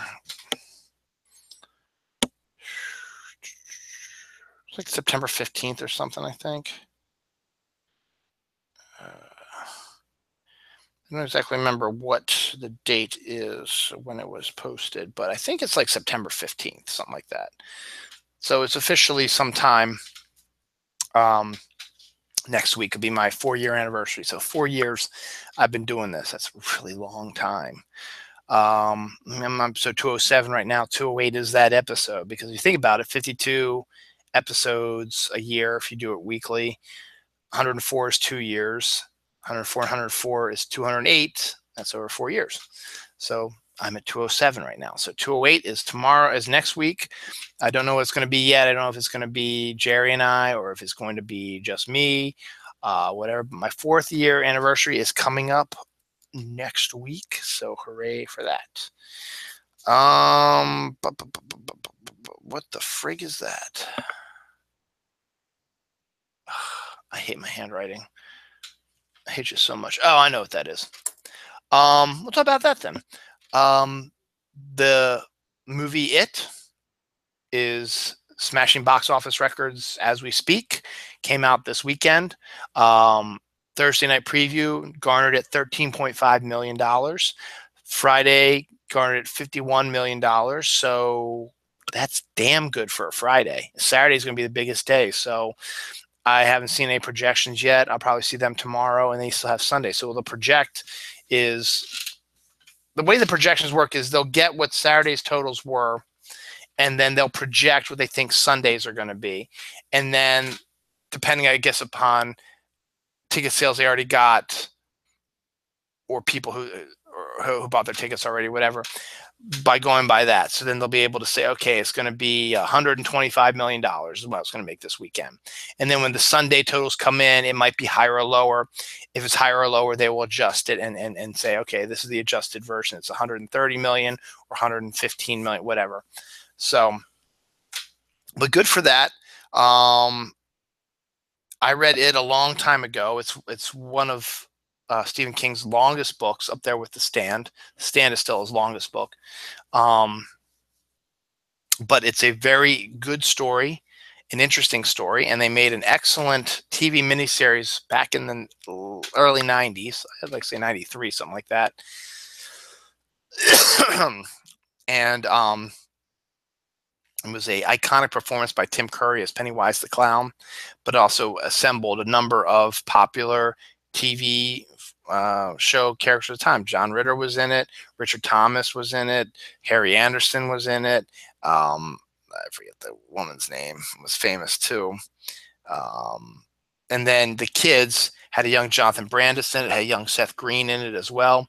So it was a good show. I enjoyed the miniseries. I watched it live when it came on, and I enjoyed it immensely. So I read the book. I did that as well. The book's a lot more dense than the TV show could be. So they decided they wanted to make a updated version of it, and make it a movie so they can make it properly rated R, make it a gory horror film like it is in the book, and do a pretty good, faithful adaptation of it. They changed up a little bit in the book. There's a flashback sequence to it where stuff's going on in present day, and then you go to the past and present, past, present, past. And I like this idea, actually. And the TV miniseries did the same thing, but this movie, they're just focusing on the kid portion of the storyline. And then the second movie, which has already been greenlit, will be the adult version of it. And I'm not going to get into much spoilers unless you read the story, but if you've read the movie, you know what I'm talking about. So I think it's a good idea. I'm probably not going to see it in the movie theater, but it might be one of those that I'll probably pick up on DVD when it comes out on DVD. Ugh. But for me, nothing's going to top Tim Curry's version of Pennywise the Clown, no matter how good it is. So good on that. The debate that as if Die Hard was a Christmas movie or not has been settled. A book coming out around Thanksgiving is a Christmas storybook that is an adaptation of Die Hard. It's a Christmas story. So they say Die Hard is a Christmas movie, and there's going to be a children's book adaptation of it, which I'm dying to see. I found a Home Alone adaptation last year when I bought it for my son, and I think he likes it. I'm dying to see the Die Hard one. I think it's going to be hilarious, and it's going to be really, really funny. I think so. Alan Ritchson and Minka Kelly have been cast as Hawk and Dove in the Titans show. It's going to be on TNT.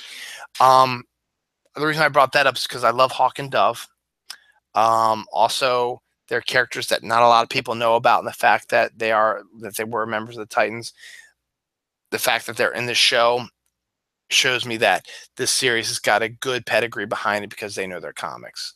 So good on you guys for that. Cheesecake Kit Kats are out, but only in the UK. So Kit Kat bar, which I really like, but this case has got the cheesecake filling inside of it. So hopefully it'll make its way across the pond, and we'll get a touch of that soon. Disney is going to create their own streaming service. They're going to pull all their stuff from Netflix. I don't think that affects the Netflix originals, Luke Cage and Daredevil. I think they're going to stay with that because that's their their deal. But the Marvel movies, the MCU movies, Iron Man and Guardians of the Galaxy and Captain America and Thor and all those, they're going to be moved from Netflix and are going to be only on this Disney streaming show. They're also going to do Star Wars movies. So all the Star Wars movies will be through the streaming of the Disney streaming show. So it won't be on Netflix. And obviously Disney films are going to only be through there too. Now, it's an interesting concept, and they'll probably make a lot of money because everybody loves Disney and they have the rights to Star Wars and the MCU and their own Disney movies, of course, and Pixar movies. So people are going to want to probably stream them if they don't own them on DVD or Blu-ray already. So you'll probably jump into that, and they might do some original material, stuff like that. But the interesting thing I read a little bit later, some business people are looking at is like they will need to have 32 million subscribers just to break even, and that's a lot of people to try to convince to subscribe to a Disney streaming service. So I think they'll be able to do it. In retrospect, 32 million doesn't seem like a lot, but it kind of is, I think this is the story of the week. A little girl in England was fooling around in a pond, in it was basically a pond, a lake, whatever you want to call it, when she stumbled upon something. So she pulled it out of the water. I guess it was underground. She pulled it out of the water. It was a sword. Now, normally you wouldn't think, okay, that's not really that big of a deal. She found a historical artifact. That's pretty cool. I mean, that honest alone is a pretty interesting story. But when you found out what lake it was, and you apply that to stories, particularly in England, that lake where she found that 4-foot sword is the lake that the books say Merlin tossed Excalibur into. So a lot of people believe that the King Arthur saga was just a story. Merlin and Camelot and all that stuff was just a big story, fun story to read, maybe based on some historical fact, but not really. But the fact that they found the sword, old sword, in the same lake that Merlin supposedly throws Excalibur after the fall of Camelot until the next King of England can find it, it's kind of cool. And maybe makes her Queen of England. Just a really great story, really fun story, interesting story. Speaking of the royals, baby number 3 for Kate Middleton and Prince Harry or William? William, I think. So good on them. They got 2 beautiful kids already, and now they got a 3rd one coming. So wonder bar. Good on them. A little bit closer to home, Baltimore's first ever cat cafe will be opening in Hamden on September 30th. It's called Charm Kitty. We're known as Charm City. And it's a cafe where you can bring your cats, or we'll have cats walking around where you're drinking your coffee and reading the newspaper and stuff like that. I might have to check it out. It's such a great idea. They got all dog stuff already now. Why not have a nice kitty cafe? They're around the country and around the world already. Why not here in Baltimore? And we're going to get one September 30th. I'm not going to talk about this right now. Boom. I'll do that another time. That's what maybe I'll do. If I'm doing, that's what I'll do. If I'm not doing a show with Jerry, 208 will be about anniversaries, because it'll be my 4-year anniversary. And I will talk about the close encounters of the third kind. 40th anniversary was this year. And any anniversaries this year. Probably not Star Wars. I'm going to do my own show about Star Wars, I think. But that's a good idea. Female reboots are the big thing now, which is great. I mean, granted, the Ghostbusters female reboot didn't do as well as expected, though it fascinated me with their mid-credit sequence scene that could conceivably set up something very interesting where they're listening to EVPs and someone is saying Zool. And they're like, what the hell is Zool? And we know what Zool is. So that means that maybe they didn't beat Zool in the original Ghostbusters. They just moved into a different dimension. And they're coming to this dimension where the women are. So I think it's a neat idea. But, and plus, women are, Wonder Woman is now the biggest grossing superhero origin movie of all time. And it was huge deal. It comes out on DVD on the 19th of September. So that's coming up a couple weeks too. It's on digital now if you want to do that. I don't do digital, but I will get the DVD and the Blu-ray and we'll watch it. But they announced 2 female reboots of all-male cast for the most part. One is the Lord of the Flies female reboot, which I think is a really bad idea because Lord of the Flies is a dumb story and is more of a treatise on boys and how they lose society in a group and stuff like that, and having a bunch of women together. I just don't see the society going as crazy as it does in Lord of the Flies. I could be wrong. I mean, there's Mean Girls and stuff out there, but we'll see. They do that. This one intrigues me though. The Greatest American Hero, which was a great TV show in the 1980s, one of Dawn's favorites, about a school teacher, I guess, who's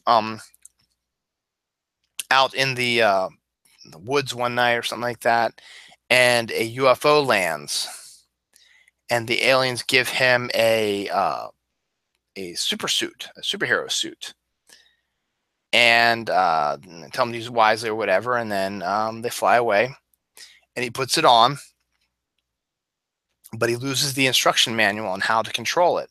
So he has no idea how to fly, how to fight with it using the powers, what it can actually do for him.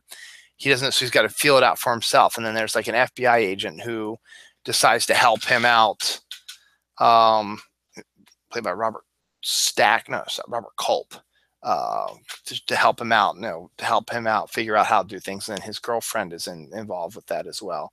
So it was just a fun little harmless show. It was a lot of fun. It has a great theme song. They're going to do a female reboot of that. That's actually a really brilliant idea, I think. I mean, the fact with Wonder Woman being such a big hit and you need more female superheroes out there, you make the superhero a female and have her have to try to figure out how to use the suit. It's a really good idea. So I'm all for that one. Lord of the Flies one, not so much, but we'll see. Cassini, the probe that's been flying around Saturn for years, it's on life support. Not intentionally. In 1 week, which would be the 16th of September, it is going to basically commit suicide by crashing into Saturn. It's done its job. It's been out there for like 10 years. They discovered a lot of stuff about Saturn, and now it's time to end the probe. But they don't just want to let it hang out there for a while because they'll lose control of it and it might crash, say on Titan or another planet or another moon that might have the possibilities of building blocks of life, and this will ruin it because of the radioactivity and the ship and stuff like that. It could destroy the possible life on these planets. So in order to make sure that doesn't happen, they decide they're going to crash it into Saturn. Saturn is a gas giant, so basically it's just a ball of gas and wind and atmosphere and clouds and stuff like that. I think there's supposed to be a hollow, not hollow, it's supposed to be a center, but you have to get through the heavy pressure and stuff like that. So they're going to shoot it into Saturn's atmosphere, and they're going to be filming the whole way. So you're going to see it filming all the way there. So you're going to get pictures of what it looks like on Saturn till it gets exploded, which is really cool and really fascinating. I can't wait to see those pictures. It's really cool. So cheers to you, Cassini, on that. Hopefully we get some more Saturn probes, though what I would prefer is that they land something on Titan like they do on Mars with the trail, the pathfinders and stuff like that. They need one of those to explore off Titan. They need to send something. They need to get something on that water there. It's not water per se. It's liquid metal, as it were, liquid chemicals. They need to get some boats on there to see what that's like. October. I didn't know about this till recently, but I guess I got to go back and watch JFK because I think this might be the time when he states it. October of this year is going to be, let's see, 67, 70, 80, 90. It's like 50 years. 55 years. Let me think about this. 63, 73, 83, 93, 2003, 2013, 2023 will be 60 years. 63, 2013, a little bit over 50 years since John F. Kennedy was killed. In October, there's going to be a massive dump of classified JFK paperwork that, when it was classified, said it has a date of till next month to be classified, and they're going to release it out to the world. So there's going to be a ton of new paperwork and stuff like that on the JFK assassination, which could open up some more conspiracy theories, prove that things are different, or just what's been going on with the government. Stuff that hasn't been seen in 50 plus years is going to be seen starting next month. Now, remember, there's a scene in the movie JFK where Kevin Costner is doing his closing argument in the JFK court case, where he says that he hopes he's been telling his son to stay alive and stay healthy so that he can walk into his corner government office in the fall of, I think he says 2017, and ask for information about the John F. Kennedy assassination. And I'll have to rewatch the movie just to get that line properly, but I think that's what it is. That movie was back out in like 91, 92. So that was, probably 93, which would have been the 60, 70, 89, 30th anniversary of the shooting. 2017 at that time seemed like so far away. And here we are. So that's really cool that that's going to happen. Consenticle. Consenticle is a card game of human-alien intimacy. And that's all I'm going to say about that. I don't know much about it. I don't know. I'm surprised the fact that they're actually going to be doing something like that. I'm not going to do that another time, too. I was going to talk about Twin Peaks, and I mentioned it in my tweets. I'm not going to because it's been 2 hours, and there's just way too much to talk about Twin Peaks. Needless to say about Twin Peaks, it ended. The 18th episode was last week, so the final episode of Twin Peaks could be the final episode ever of Twin Peaks was last Sunday, and it left a lot of people cold. It left me a little confused, but I still enjoyed the series and the ending. I've been reading a lot of the different theories, and they're fascinating. So I'll get into that more maybe next week. Eventually, I want to do just a show about Twin Peaks because there's a lot to talk about there. So I'll do that another time. I guess I'll be going a little bit over because I still got some stuff to talk about. I'll talk about those in a second. Let me see if there's anything else on this front page. If there's not, I'll go right to this, and then we'll do that. All right, I'll just go right to this. There's not much on here. The big story is, as I told you, fall starts in 2 weeks, 14 days, September 23rd. Guess what else is going to happen on September 23rd? That's right. It's going to be Armageddon. It's Armageddon. It's the end of the world again. I don't know how many times I've heard the same song and dance. The world's going to end in 2011. No, it's going to end in 2012. No, it's going to end in 2015. No, it's going to end over in 2016. Now, the newest thing is David Meade believes that the end of days is going to be September 23rd. Technically, between September 20th and September 23rd. And this harkens back, and his theory is this harkens back to something I talked about a month or so ago. There's a conspiracy theory out there now about the planet Nibiru, which is, in my eyes, they say it's the 9th planet. It's the 10th planet because Pluto's still a freaking planet. But for science sake, a 9th planet out in the distant solar system, which is screwing up the orbits of the planets that are out there, including Pluto. And they're calling it Nibiru. And there was Zachariah Sitchin was a writer who wrote a bunch of books in the 60s and 70s about this planet Nibiru, and that the aliens on it were what created the Earth. And they helped create the Earth when their planet demolished another planet, and that stuff went to Earth. And then they came and we were slave labor for them to get stuff for gold and stuff for their planet. The orb is like once every 10,000 years or something that around the sun. So it's huge. It's about the size of Jupiter, they're saying, or about the size of the sun if you want to, which is the conspiracy theory. And supposedly, according to this David Meade guide, it's going to collide with the Earth on September 23rd. And by the end of October, all life will be gone except for government officials who have found bunkers in caves and tunnels that they've been working on for years because they've known that this is coming.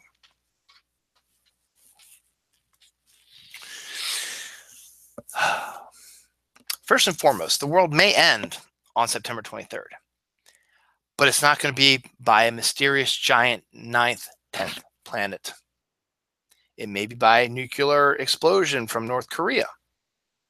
Or it could be that asshole in the White House could do something stupid. Or another massive weather event could happen and really demolish stuff. Or cause a chain reaction to cause problems. Could happen. We're not going to get hit by a giant 10th planet. The reason why is if there was such a planet, we would have been seeing it for the last 5 years, probably. Start off as a little dot, and it gets bigger and bigger and bigger and bigger and bigger as the orbit gets closer to the Earth. There is no way that a planet that they say the size that Nibiru is going to sneak up on us. There is no way. Now, there are people out there who've posted pictures like, here's proof that, there's two things out there. And there's like the sun. There's something right next to the sun that looks exactly like it, which is usually like a reflection or a multiple exposure or whatever. I would be able to see it by now. Dawn, my kids, my mom, my sister, my dad, my family members, my friends. We would all be able to see it by now with our own eyes, not using cameras and shit, because the pictures you show us, it's as big as the freaking sun. And let me tell you, I look at the sky a lot. I take lots of pictures in the sky. I take pictures. The sun sets to our west. It rises in the east. We get full solar exposure. I go out during the day. The sun's right up there. I look up in the sky. I don't stare at the sun, but it's there. One sun. By now, yes, you can see the other planets in the skies at night. Those are the big stars that are bright. They're that far away. That's how they look to our skies. If there was a planet that was coming our way, there'd be big-ass stars, about, as I said, about the size of the sun at night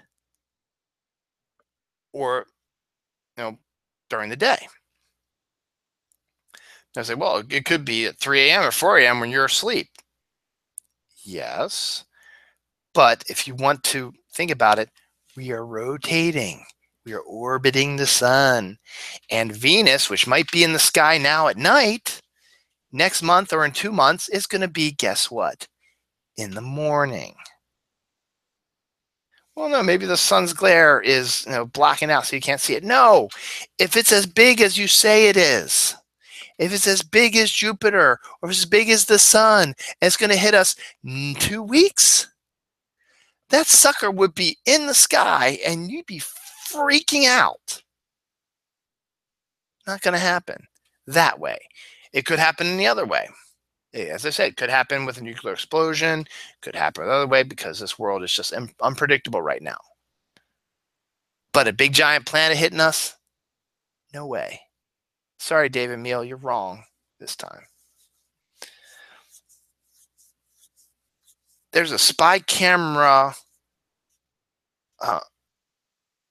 power charger hybrid thing that they've been selling, which is actually kind of neat. You could charge like phones and stuff on it, but you can also have it be a security camera. So if someone's looking, if you want to spy on someone or something like that, you put this charger in the wall. It looks like a charger. It doesn't look like anything, but it could be a spy camera too. I thought that was kind of neat. Southwest Airlines flew a plane filled with animals out of Florida, the hurricane site. I'm sorry, out of Houston. I'm sorry. The hurricane that hit last week. So that's good that they did that. A man gives an older lady his generator when she is devastated to discover that they are sold out of them, and she never got one to help her husband who was on oxygen. So this guy decided that he was going to give her his generator so that her husband could continue to live. And that's kind of nice. Now, first and foremost, why are they having this problem? Well, the final story of the day, this episode is going to be about 2.5 hours long. That's okay. The final story of the day is the national disasters that have been ravaging us. Let's click off what we've had so far. Hurricane Harvey has devastated Houston, has sunken it by 2 feet, 2 inches, something like that.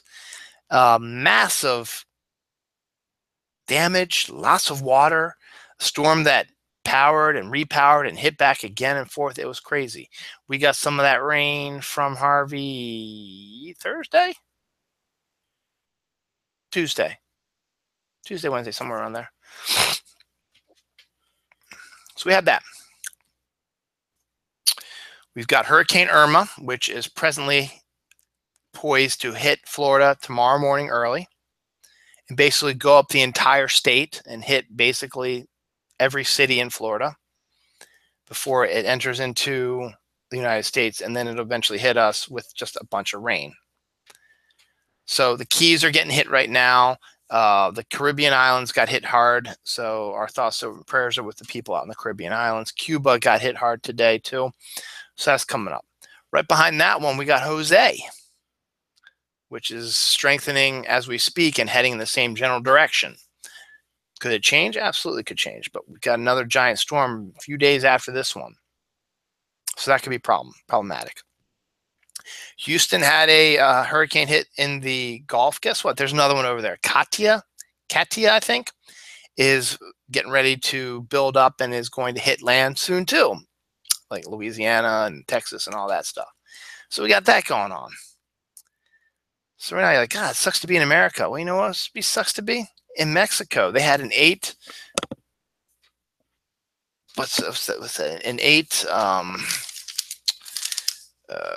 The Mexican earthquake is 8 megaton or whatever the measurement of the earthquake was. It was an 8, which is devastating.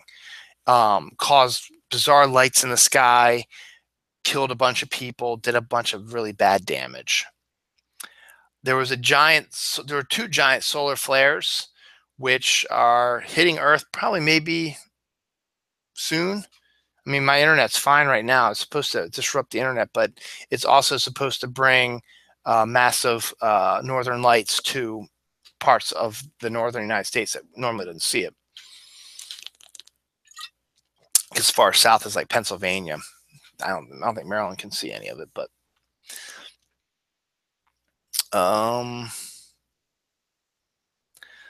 so yeah, there's a lot of bad stuff going on right now. So I don't know if it's just a coincidence or what's going on, but things are getting rough right now, and we still got a ways to go.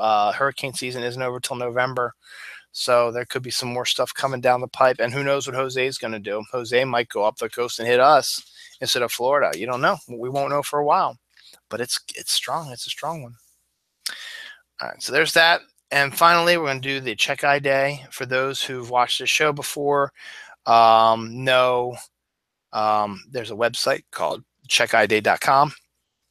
They also do a Twitter. They're at Check Eye Day. And basically every day is literally a holiday. Some of them are bizarre, weird. So I like to read the ones rough. The ones for today were it's Aunt's Day. Aunts as in your mother's sister or your father's sister. It's Care Bears Share Your Care Day. It's Carl Garner Federal Lands Cleanup Day. It's Farmers Consumer Awareness Day. It's Fetal Alcohol Spectrum Disorders Awareness Day. It's International Drive Your Studebaker Day. It's International Sudoku Day. It's National Iguana Awareness Day. It's National Lace Making Day. It's National Steak au Poivre Day. It's National Teddy Bear Day. It's National Wiener Schnitzel Day. It's Testers Day. It's Wonderful Weirdos Day. It's World First Aid Day. That's all today. Yesterday was International Literacy Day, National 401k Day, National Actors Day, National Ampersand Day, National Date Nut Bread Day, National Pledge of Allegiance Day, Pardon Day, Pediatric Hematology Oncology Nurses Day, Stand Up to Cancer Day, Virgin Mary Day, World Physical Therapy Day. And then tomorrow, let's just see what tomorrow is going to bring. Where are you? Checkiday.com. Tomorrow is going to bring us Blame It on the Large Hadron Collider Day. Sweet. International Creepy Boston Dynamics Robotic Horse Day. Oh, that's awesome. International Makeup Day. National Grandparents' Day is tomorrow. National Hot Dog Day again is tomorrow. National Hug Your Hound Day. National Pet Memorial Day. That's a good one to know. National Swap Ideas Day. Racial Justice Sunday. So Be It, SEW, Be It. Sustainable House Day. TV Dinner Day. World Suicide Prevention Day. So, some good ones coming up tomorrow. And that's it. So, that was a good episode. I hope, Roger, if you got to see it, you liked what I said. Everybody out there who's watching, I wish you got to know Roger. If you got to know Roger, I know this hit you hard because he was a genuinely good guy. So, what does that leave me for? Well, I got a lot of stuff coming up then. Next week, I've got a brand new episode of the Comic Hall. Probably not going to be till Friday because we're running low on money and my wife gets paid on Friday, so I'll be able to pick up the comics probably Friday. Unless tomorrow we actually get my credit card and I might be able to get it on Wednesday. We'll see. So maybe Wednesday we'll do a Comic Hall day. We'll see. Thursday's Return of the Snooze with Tony Solo and I will be talking about all kinds of different things on Thursday. And then sometime next weekend will be my 4th anniversary. I will let you know when exactly that day is. I think it's the 15th, to be honest. 13th, 14th, or 15th, one of those days is my 4-year anniversary. So we got that coming up as well. So I'll be doing an episode. If I'm not doing one with Jerry, it'll be about anniversaries. I'll talk about all the stuff that has anniversaries this year in a bit more detail, and if anything else exciting happens. So here's to you, Raj.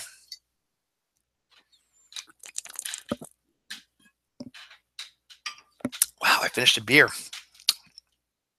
Excellent. Here's to you, Raj. Everyone out in Florida, Cuba, the Caribbean islands, the Gulf states, Mexico. There's also the fires out in California we got going on as well. Everyone out there as well. You all be safe, be happy. All you people down in Florida, brace for impact. I've got lots of friends from high school and present adulthood down there as well. A lot of people are staying, so hopefully they're not making the wrong decision and they'll be okay. I really don't think I could afford to lose more people I care about this week. So be safe out there, you guys. Football's back tomorrow for reals. NFL football. I know what you said. My brother-in-law Mike was like, no, football came back weeks ago with high school football and college football. Yeah, I know. And then also we had the game on Thursday, but it's football. Week 1. Tomorrow, Ravens at Bengals, Redskins versus Philly or Eagles. So time for some football. So enjoy. Have a great weekend. Also, don't forget Monday is Patriots Day, September 11th, anniversary. 16 years ago, we were attacked. Never forget. I know you won't. All right, everybody. Have a good week. Miss you, Raj.